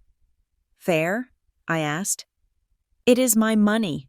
Grandma left it to me because she knew you would do this." "Grandma was a bitch," Sienna said. "And you are under arrest," Officer Grant said. He spun Sienna around. Click, click, the handcuffs went on. My father lunged. "Get your hands off her." Officer Alvarez was on him in a second. She twisted his arm behind his back and pushed him against the wall. "Robert Butler, you are under arrest for conspiracy to commit grand larceny, forgery, and identity theft." Alvarez recited. My mother let out a wail that sounded like a siren. "No, you can't. We are respectable people. We are her parents." "You are accomplices," Grant said, signaling for backup to take my mother. I watched them. I watched my family, my father, my mother, my sister, being physically dismantled by the consequences of their own greed. They were shouting, blaming each other, blaming the bank, blaming me. But they weren't looking at me. They were looking at each other with the savage, desperate eyes of rats in a sinking cage. Monica Price stepped up beside me. She closed the cover of her tablet. "The metadata never lies," Monica said softly. "People do, but the data always tells the truth." "Yeah," I said, watching the police drag my screaming father out the revolving doors. It turns out the truth was sitting on a laptop in my sister's bedroom the whole time. I looked down at my own wrist. It was bare, clean, and for the first time in 32 years, I felt completely, wonderfully unburdened. They were gone, and I was still standing. The adrenaline crash hit me about an hour after the police cruisers pulled away from the curb. The lobby of Blue Haven Trust had returned to an eerie, artificial calm, the kind that settles over a room after a violent event has been scrubbed away. Tara Hollowell had ushered me into a private conference room at the back of the building, away from the prying eyes of the tellers who were undoubtedly whispering about the Butler family drama. I was not alone. Across the table from me sat Dana Whitlock, a litigator that Blue Haven's compliance team had retained on an emergency retainer. Dana did not look like a comforting figure. She looked like a shark in a silk blouse. She had short, steel gray hair and eyes that seemed to be calculating the billable hours of my misery. "Ms. Butler," Dana said, her voice dry and devoid of sympathy. "The police have your parents and your sister in custody. That is the good news. The bad news is that criminal charges do not automatically neutralize civil threats. In fact, an arrest often accelerates them." "Accelerates them?" I asked, gripping a lukewarm cup of water. "They are in a cell. How can they hurt me from a cell?" "They have phones," Dana said. "They have lawyers. And right now, their only defense against a felony fraud charge is to double down on the narrative that they were acting in your best interest. They cannot admit they were stealing. So, they must prove they were rescuing." She slid a legal pad toward me. "We need to anticipate their next move," Dana continued. "They will likely file for an emergency ex parte guardianship order tomorrow morning. They will claim that your erratic behavior, which they will say includes having them arrested, is proof of a psychotic break. If a judge grants a temporary hold, your assets are frozen by the court, not the bank. That takes the control out of our hands. They want to freeze the money," I realized. "If they can't have it, they want to make sure I can't use it to fight them." "Exactly," Dana said. "They want to starve you out legally. We need to dismantle their argument before they step into the courtroom. To do that, I need to understand the origin of this trust. Why do you have $480,000 that your parents feel entitled to?" I looked at the table.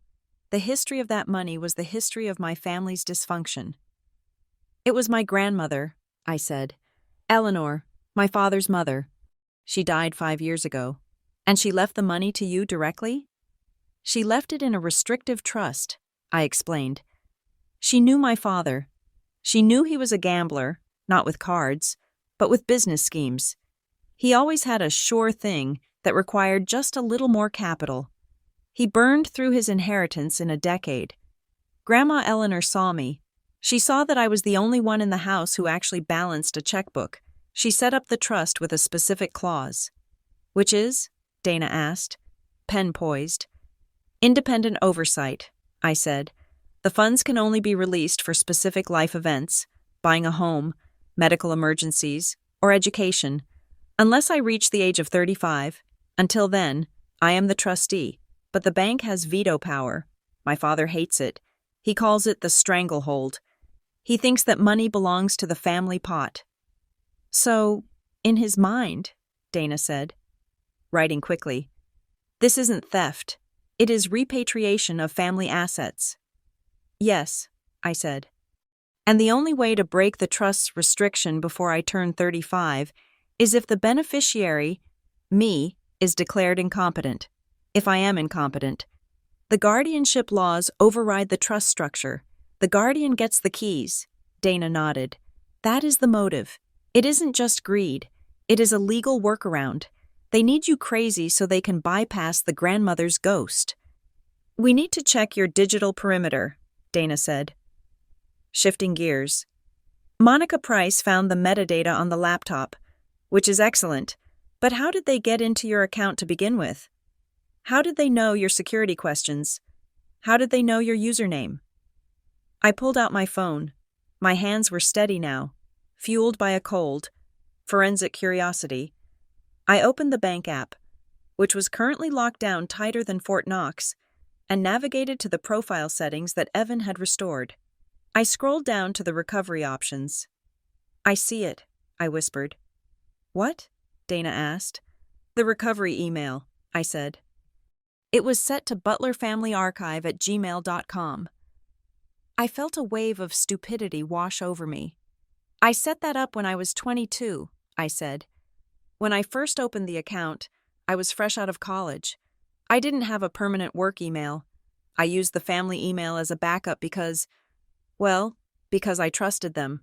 I never changed it." "And the phone number?" Dana asked. "My old cell number," I said, "which I dropped 3 years ago when I got on my own plan. But I bet my parents kept the line active. They never throw anything away. So, Dana summarized, they didn't hack you. They just clicked forgot password, sent the reset link to the email they control, and verified it with the phone they kept in a drawer. It was a legacy vulnerability. I left the door unlocked, I said bitterly. For 10 years. Don't blame the victim, Dana said sharply. You left a key under the mat for family. They are the ones who picked it up and robbed the house. There was a knock on the door. Evan Delgado entered. He looked exhausted. His tie loosened, but he was carrying a fresh file. We have an update from HR and security, Evan said, placing the file on the table. Regarding the employee who processed the power of attorney, Caleb Vance. The inside man, I said. We audited his workstation logs, Evan said. It is damning. A standard power of attorney review takes about 15 to 20 minutes. You have to verify the notary seal, check the ID against the database, and read the capacity letter. Caleb processed your parents' paperwork in 45 seconds. 45 seconds? Dana raised her eyebrows. He didn't even read it. He didn't have to, Evan said. He was waiting for it, and we found the link. It wasn't just a bridge club connection. We pulled his background check. Caleb Vance has a significant student loan debt. 3 months ago, a deposit of $2,000 was made into his personal checking account from an external source. Let me guess, I said. Robert Butler? Close, Evan said. Cash deposit. But the deposit slip has a handwriting match, and we found a text log on his work phone, which he foolishly used, to a number listed as Linda B. The text was sent yesterday morning. It said, "Clear the deck.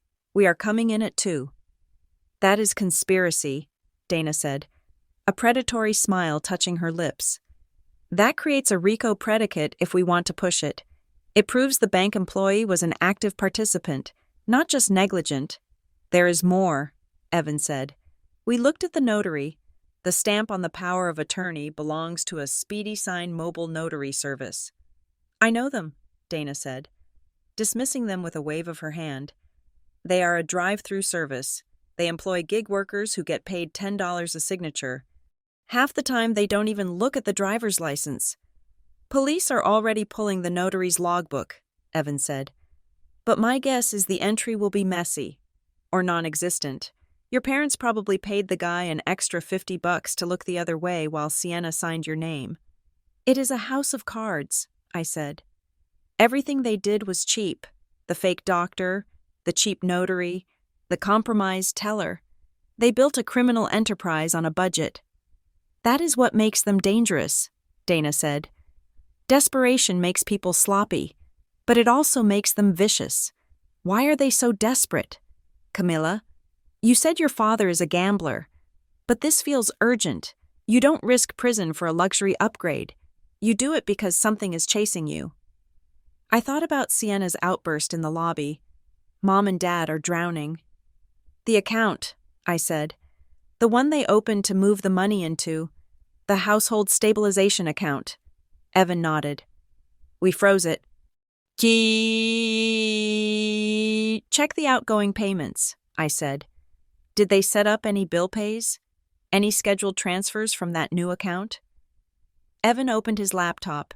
He tapped a few keys, accessing the frozen ledger of the fraudulent account. Yes, Evan said. One scheduled payment, set to go out immediately upon funding. To whom? Dana asked. Northless Capital Management. Evan read. I know that name, Dana said, her voice dropping. That is not an investment firm. That is a distressed debt buyer. They buy bad loans, gambling debts, failed business loans, for pennies on the dollar, and then collect aggressively. How much? I asked. The scheduled payment was for $212,000.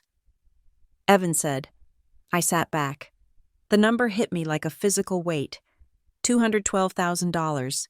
My father wasn't just in debt. He was buried. That explains the timing, I said. Northless probably gave them a deadline. Pay up by Tuesday or we take the house. Or worse. So they looked at your trust fund, Dana said. And they didn't see your future. They saw their bailout. They were going to drain half of it just to survive, I said. And the rest?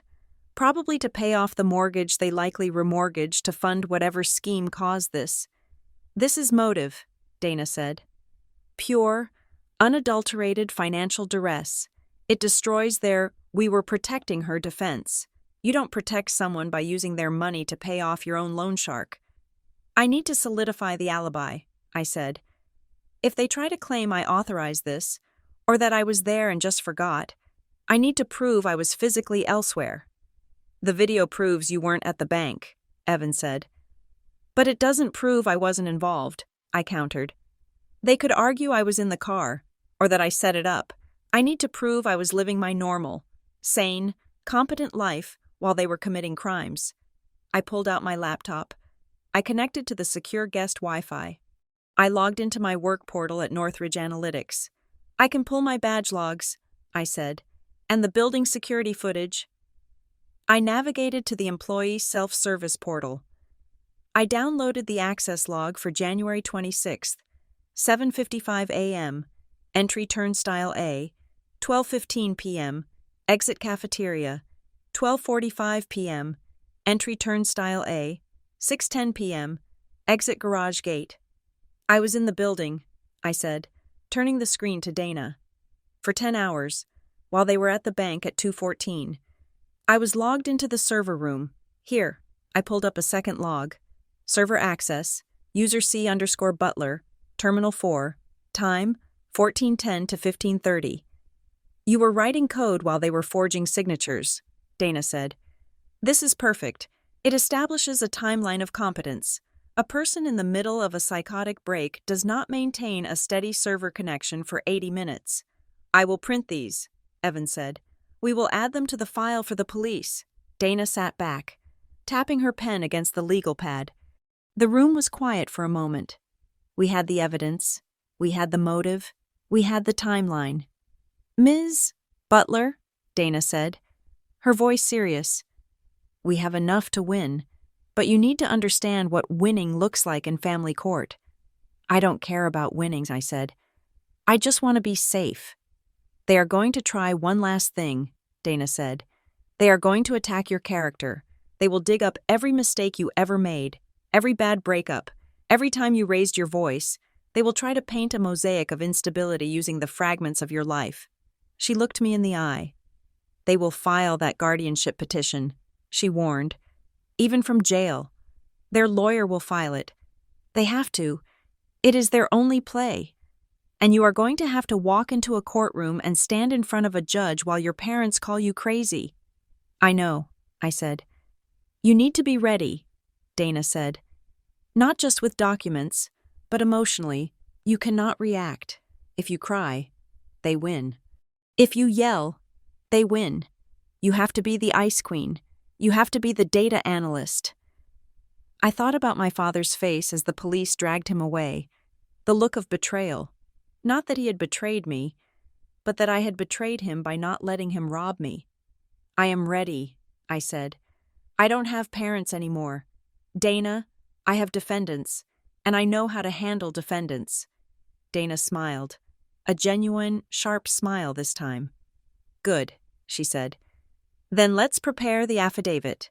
We are going to bury them in paper. She flipped to a fresh page. We start with the debt, Dana said. We prove they were insolvent.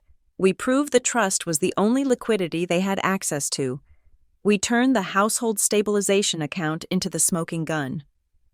I watched her write. Motive, insolvency. It was cold. It was clinical. And it was exactly what I needed. My parents had tried to use the law as a sword to cut me down. I was going to use it as a shield to lock them out. Forever. One more thing, I said. The employee, Caleb. Yes, Evan asked. I want him prosecuted too, I said.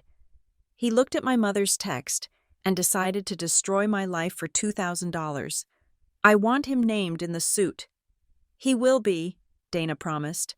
We are going to clean house. Camilla, total scorched earth. Scorched earth, I repeated. It sounded like a promise. It sounded like closure. Let's get to work, I said. I have a lot of data to process. Wednesday morning arrived not with the sun, but with a summons.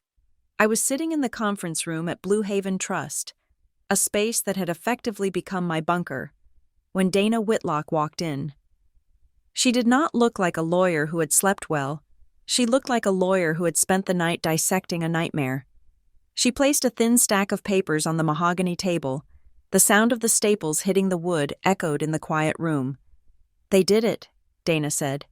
Her voice was flat, professional, but laced with a grim expectation. "Your parents' attorney filed a petition for emergency guardianship at 8 o'clock this morning. They are asking for an immediate ex parte hearing. That means a hearing without you present, initially. But because we filed a preemptive notice of appearance yesterday, the judge has forced them to schedule a contested hearing for this afternoon, 2 o'clock. I looked at the paperwork. The header read, "In re, the estate and person of Camilla Butler." "They are in jail," I said, the absurdity of it tasting bitter on my tongue. "How can they petition to be my guardians from a holding cell?" "They made bail an hour ago," Dana said. "And criminal charges do not automatically disqualify them from civil filings, especially if they argue that the criminal charges are the result of your delusions. Their argument is simple and terrifyingly circular. You are mentally unstable, which is why you had them arrested. Therefore, the arrest is proof of your instability, and they need legal control to fix the mess you made." I picked up the petition. I read the first paragraph. It claimed that I was suffering from acute paranoid episodes and had falsely accused loving parents of theft due to a dissociative break. It referenced the forged capacity letter as a primary exhibit. "They are using the fake letter," I said. "The one created on Sienna's laptop. The one we proved was a fraud." "They are counting on the fact that the probate judge hasn't seen the police evidence yet," Dana explained. "They want a temporary order, just enough to freeze your ability to act. If they get a temporary guardianship, they can fire me. They can withdraw the fraud complaint at the bank. They can undo everything we did yesterday. Then we stop them," I said. "We have the truth." "We have more than the truth," Dana said, opening her briefcase. "We have data. And in a courtroom, data beats a narrative every time." She began to lay out our defense. It was a visual wall of evidence. "Exhibit A," Dana said, placing the affidavit from Tara Hollowell on the table. "Sworn statement from the branch manager confirming the attempted unauthorized transfer and the use of an expired ID. Exhibit B," she continued. "The metadata report from Monica Price. This is the kill shot. It traces the medical letter directly to Sienna home laptop. It shows the creation time, the edit history, and the lack of any hospital encryption. It proves the doctor is a fiction." Exhibit C. She laid down the still frames from the security camera. The star tattoo on the wrist of the imposter, and the matching photo taken by the police at the time of Sienna's arrest. "And Exhibit D," Dana finished, sliding a printout of my text logs across the table. "The threat? If you continue to resist, we will tell the judge about your episodes." That text establishes malice. It proves they plan to use the legal system as a weapon if their theft failed. Monica Price entered the room then. She was carrying a sealed envelope with the Blue Haven corporate seal. "The legal letter is ready," Monica said, handing it to Dana. "This is a formal declaration from our trust department to the court. It states that Blue Haven Trust Savings actively disputes the validity of the power of attorney and suspects criminal exploitation. We are flagging the parents as hostile actors. No judge in this state will grant guardianship to someone the bank has officially blacklisted for fraud." "This is good," Dana said, reviewing the letter. "This destroys their claim that they are the responsible parties." But the atmosphere in the room changed when my phone buzzed. It was not a text. It was a call from Officer Miles Grant. I put it on speaker. "Ms. Butler?" Grant's voice was tinny but clear. "We found something. We executed the search warrant on your parents' home office and seized their physical files. We also subpoenaed the records from Northless Capital, the debt collector they were trying to pay." "Did you confirm the debt?" I asked. "We confirmed it. Grant said. But that is not the headline. We found the original loan agreement. And? It is a high-interest private loan, Grant said. Taken out 14 months ago. Principal amount?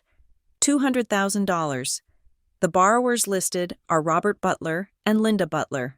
We knew that, I said. There is a co-signer, Grant said. I froze. Who? You, Grant said. The word hung in the air like smoke. I never signed a loan, I said. I didn't even know they were borrowing money. We know, Grant said. The signature on the contract looks like yours, but the handwriting analysis is already flagging it. It has the same pressure points as your mother's handwriting. They forged your name 14 months ago. Camila. They made you the guarantor of the debt without you knowing. I sat back in my chair. The pieces of the puzzle slammed together with a violent clarity. That is why, I whispered. Why what? Dana asked, leaning in. That is why they need the guardianship, I said, my voice rising as the realization took hold. It isn't just about stealing the $480,000 to pay off the debt. It is about the audit trail, if the debt defaults. The collectors come after me because my name is on the contract. I would sue them for forgery. I would prove I never signed it. I looked at Dana. But if they are my guardians, I continued, they control my legal decisions. They can prevent me from suing them. They can use my trust fund to pay off the debt. And on paper, it would look like a lawful transaction. The guardian using the ward's assets to pay a debt the ward supposedly co-signed. It cleans the money. It hides the original forgery. They were burying the body of the first crime with the second crime, Dana said. She looked impressed and terrified. They trapped you in a financial bear trap a year ago, and now they are trying to cut off your leg to hide the trap. Does Northless Capital know it is a forgery? Monica asked. They don't care, Grant said over the speaker. They just want to get paid, but we have the document now. We are adding uttering a forged instrument and identity theft causing financial loss to the charge sheet. This ups the stakes. It is not just attempted theft anymore. It is a completed fraud that has been running for a year. Send me the scan of that contract, Dana commanded. Right now, if I show the judge that they forged her name on a loan last year, their petition for guardianship won't just be denied, it will be laughed out of court. Sending it now, Grant said. And Ms. Butler, watch your back. They are desperate. People who dig holes this deep don't like it when you hand them a shovel. The line went dead. I stared at the phone. My parents hadn't just betrayed me yesterday. They had been betraying me for 14 months, every time I came over for dinner, every time I bought them Christmas gifts. My name was sitting in a file at a predatory lending firm, acting as the collateral for their mistakes. My phone buzzed again. I looked down, expecting the email from Grant. It was a text message, from a number I didn't have saved, but I knew the area code. Sienna, you need to stop. Dad is going crazy. He says he is going to ruin you in court. I stared at the screen. Sienna, my sister, the tech support for the conspiracy, I typed back. He can try. I know about the loan. Sienna, I know I am the co-signer. The 3 dots appeared instantly. They danced for a long time. She was panicking. She realized I had found the bottom of the well. Sienna, I didn't sign that one. That was Mom, I swear. I only helped with the bank stuff yesterday. She was bargaining. She was trying to carve out her own innocence by throwing our mother under the bus. Sienna, don't make this a felony for me. Cam, I will tell them. I will tell the judge. Mom wrote the medical letter. Just don't let them send me to prison. Look at this, I said, showing the phone to Dana. Dana read the texts. A sharp, cruel smile appeared on her face. She is cracking, Dana said. She knows the ship is going down and she is scrambling for a life vest. This is admissible. It is an admission of guilt and an implication of her co-conspirators. Should I reply? I asked. No, Dana said. Let her sweat. Silence is louder than threats right now. We print this. We add it to the stack. Dana stood up and began packing the files into her leather briefcase. Her movements were precise, rhythmic. We have 2 hours until the hearing, Dana said. We have the bank affidavit. We have the metadata proving the fake doctor. We have the video of the fake tattoo. We have the forged loan contract proving the motive. And we have the text messages from your sister admitting the conspiracy. She snapped the briefcase shut. We are going to walk into that courtroom, Dana said. And we are going to dismantle them, but I need to warn you. Camilla. Warn me about what? I asked. We have everything. We have the evidence, Dana said. But they have the narrative. In family court, facts are only half the battle. The other half is emotion. Your father is going to stand there and cry. Your mother is going to look like a saint who is being persecuted by an ungrateful child. They are going to tell stories about you that will hurt. They will bring up every time you were sad, every time you were angry, every mistake you made in your 20s. She placed a hand on my shoulder. They aren't just fighting for the money anymore, Dana said quietly. They are fighting for their freedom. If they lose this guardianship hearing, they go to prison. They know that. So they are going to try to destroy your character. They will try to make you look so broken that the judge ignores the forgery. They can try, I said. I thought about the household stabilization account. I thought about the years of "we are protecting you" while they were secretly signing my name to 6-figure debts. I am not broken, I said. I am verified. I am the only person in that family whose identity is real. Good, Dana said. Hold on to that. Because when we walk through those doors, you can't be their daughter. You have to be the plaintiff. I am ready, I said. We walked out of the conference room. The bank lobby was bustling with normal business. People depositing checks, opening savings accounts, planning for futures that belonged to them. I walked through the crowd, my heels clicking on the marble, feeling the weight of the evidence in Dana's briefcase like a loaded weapon. It was time to go to court. It was time to access granted on the truth. The courtroom smelled of floor wax and stale anxiety. We were in probate courtroom 4, a room usually reserved for quiet disputes over wills and elderly care. But today it felt like a gladiatorial arena. My parents sat on the other side of the aisle. They were not wearing the handcuffs they had been arrested in. Their lawyer had earned his fee by getting them out on bail just in time for this hearing. They were dressed in their Sunday best, my father in a navy suit that was slightly too tight around the shoulders, and my mother in a pale blue cardigan that was clearly chosen to evoke the image of a harmless, concerned grandmother. They were performing. My mother was dabbing at dry eyes with a lace handkerchief, letting out soft, trembling sighs whenever the judge looked her way. My father sat with his head bowed, the picture of a burdened patriarch doing what had to be done. It was a masterclass in manipulation. If I didn't know the truth, if I hadn't seen the metadata and the forged signatures, I might have believed them myself. Your Honor, their lawyer began. Standing up, he was a man with a booming voice and a suit that cost more than my car. We are here because this family is in crisis. My clients, Robert and Linda Butler, are terrified for their daughter's safety. The respondent, Camilla Butler, has exhibited a rapid and dangerous decline in mental stability. She has become paranoid, hostile, and delusional. She has even gone so far as to accuse her own loving parents of theft. This petition for emergency guardianship is not about control. It is about protection. We are asking the court to grant temporary powers so they can secure her assets and get her the medical help she so clearly refuses. I sat next to Dana Whitlock. I kept my face blank. I remembered what she had told me. Be the Ice Queen. I did not roll my eyes. I did not sigh. I sat with the stillness of a statue. The judge, a woman named Justice Halloway, who looked like she had heard every lie ever told in a courtroom, peered over her reading glasses. I have read the petition, Judge Halloway said. Her voice was dry. You claim the respondent is incapacitated. You have attached a letter from a doctor, Aris Thorne. Yes, Your Honor, the lawyer said, a specialist from the Harborview Institute. And the basis for this emergency, the judge continued, is that Ms.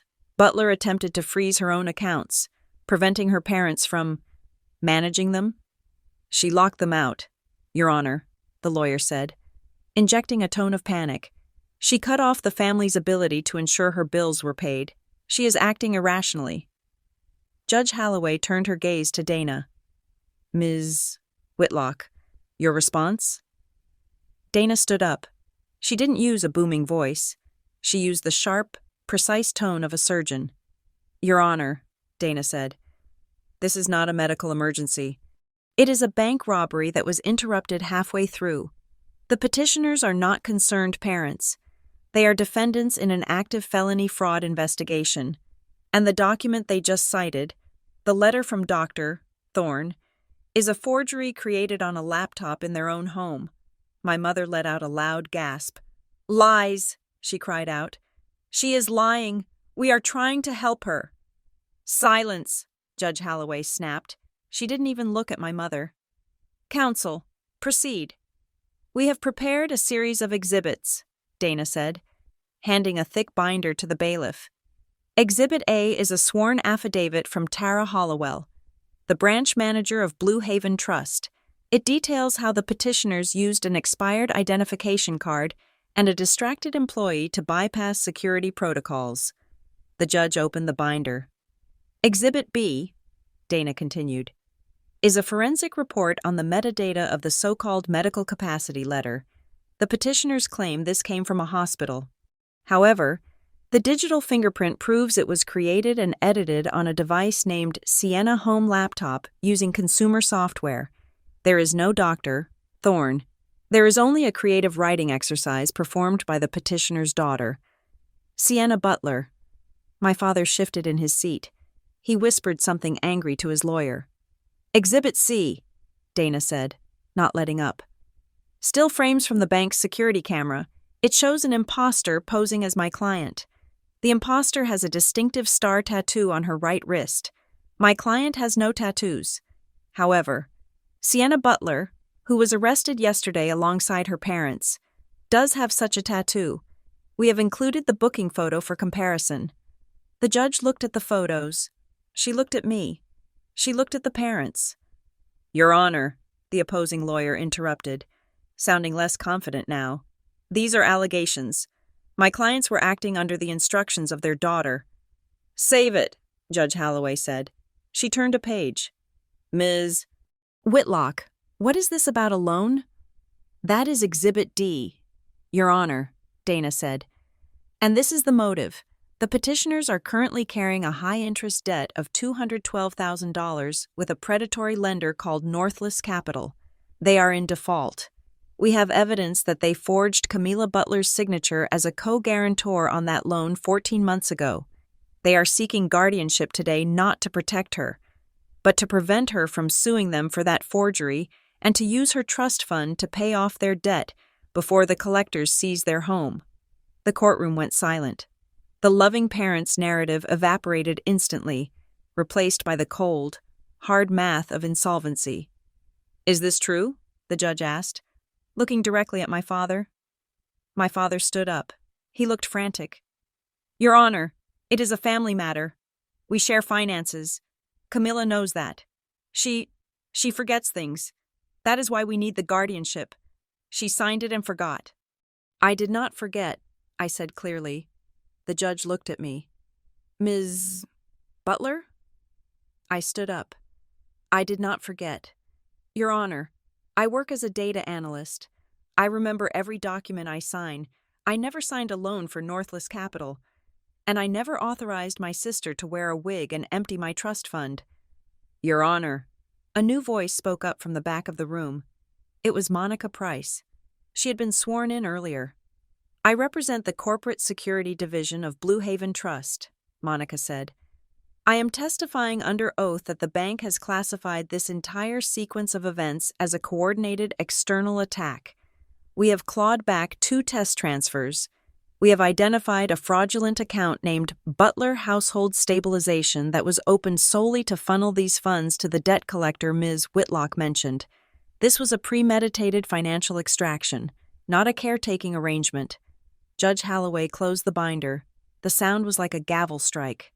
I have heard enough, the judge said. But, Your Honor, the parents' lawyer tried.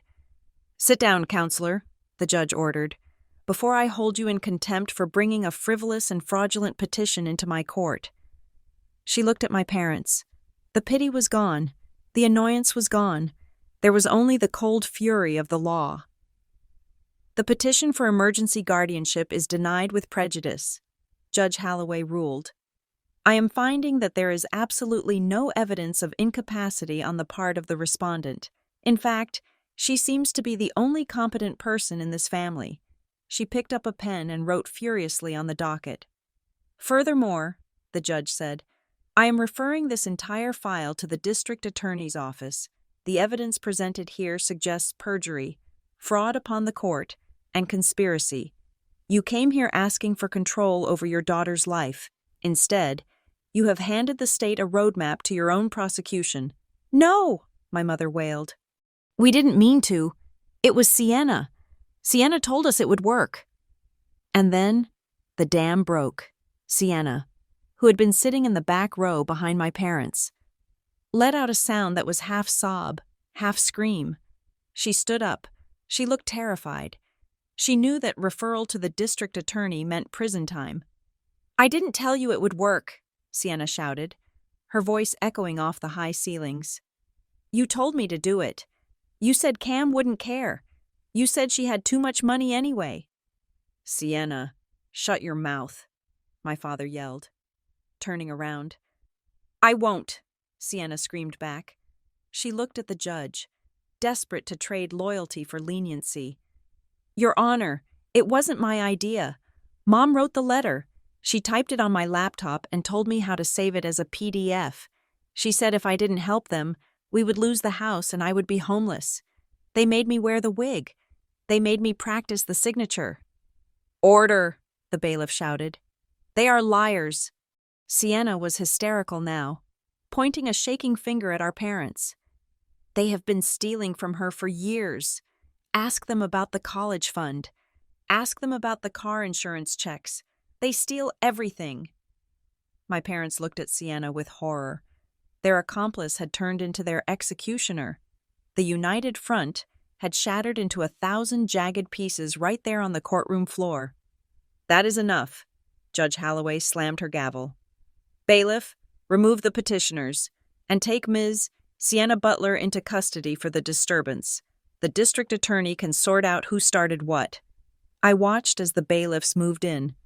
My father was red-faced, shouting about his rights. My mother was sobbing, but nobody was looking at her with sympathy anymore. They looked at her like she was something dirty. Sienna was crying, looking at me with pleading eyes, mouthing, "I am sorry. Cam, I am sorry. I didn't say anything. I just watched them go." As the heavy oak doors swung shut behind them, the silence rushed back into the room. It was a clean silence. "Ms. Butler," the judge said. I turned back to the bench.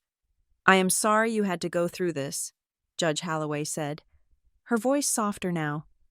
"The court grants your request for a permanent restraining order against all 3 parties, and I am issuing an order to seal your financial records so they can never attempt this again."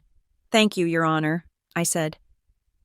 We walked out of the courthouse and into the bright afternoon sun. It felt different. The air tasted sharper. "You did it," Dana said, adjusting her briefcase. "Total victory. The petition is dead. The criminal case is a slam dunk after that display in there, and the bank is safe." "Not just safe," Monica Price said, stepping up beside us. "We are locking it down permanently. I have already authorized the transition of your trust to corporate trustee oversight." "What does that mean?" I asked. "It means," Monica explained, "that even if you wanted to give your parents money, you couldn't do it without a lawyer signing off. It means your account is now inside a concrete bunker. Any request to change a beneficiary, an address, or even a phone number triggers a manual review by a committee. No more online resets. No more trusted contacts. You are firewalled." "And the money?" I asked. "The $465,000 never left the bank." Monica said, "It is back in your principal balance. The 2 test transfers of $4,500 and $9,500 have been clawed back from the fraudulent account. We seized the Butler household stabilization funds before they could send a dime to Northless Capital. So they are broke, I said. They are worse than broke, Dana said. They are facing prison. They still owe the debt shark, and they have lost their only lifeline. You didn't just stop the bleeding, Camila. You cut off the limb.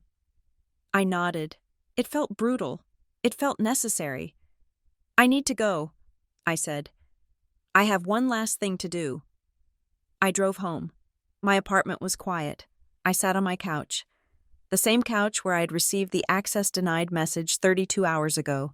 It felt like a lifetime had passed. I pulled out my phone. I opened the Blue Haven app. My thumb hovered over the icon. For a moment, I felt a flicker of the old fear. What if it was still locked? What if they had found another way? I pressed the icon. The Face ID spun. It recognized me instantly. There was no lag. No error message. The dashboard opened. Welcome, Camila. Current balance, $479,000. The red banner was gone. In its place was a small, green shield icon next to my name. I tapped it. A message popped up, written in the cool, reassuring font of the bank's new security protocol. Status, verified, protected, restricted access. Note, third-party access attempts permanently blocked. I stared at the words, permanently blocked. I thought about my father's sure things. I thought about my mother's manipulative tears. I thought about Sienna's star tattoo and her desperate bargaining in the courtroom. They had tried to consume me. They had tried to erase me to save themselves. But the system worked. It took data. It took metadata. And it took a lot of courage. But it worked. I tapped the log out button. Are you sure you want to log out? The app asked. Yes, I said aloud to the empty room. I wasn't just logging out of an app. I was logging out of the family business of dysfunction. I was logging out of the guilt. I was logging out of the role of the victim. I put the phone down on the table. The screen went black. Reflecting my face, I looked tired. Yes, but I looked free. And for the first time in my life, I knew exactly who held the keys. Access granted. Thank you so much for listening to my story. I would love to hear where you are tuning in from.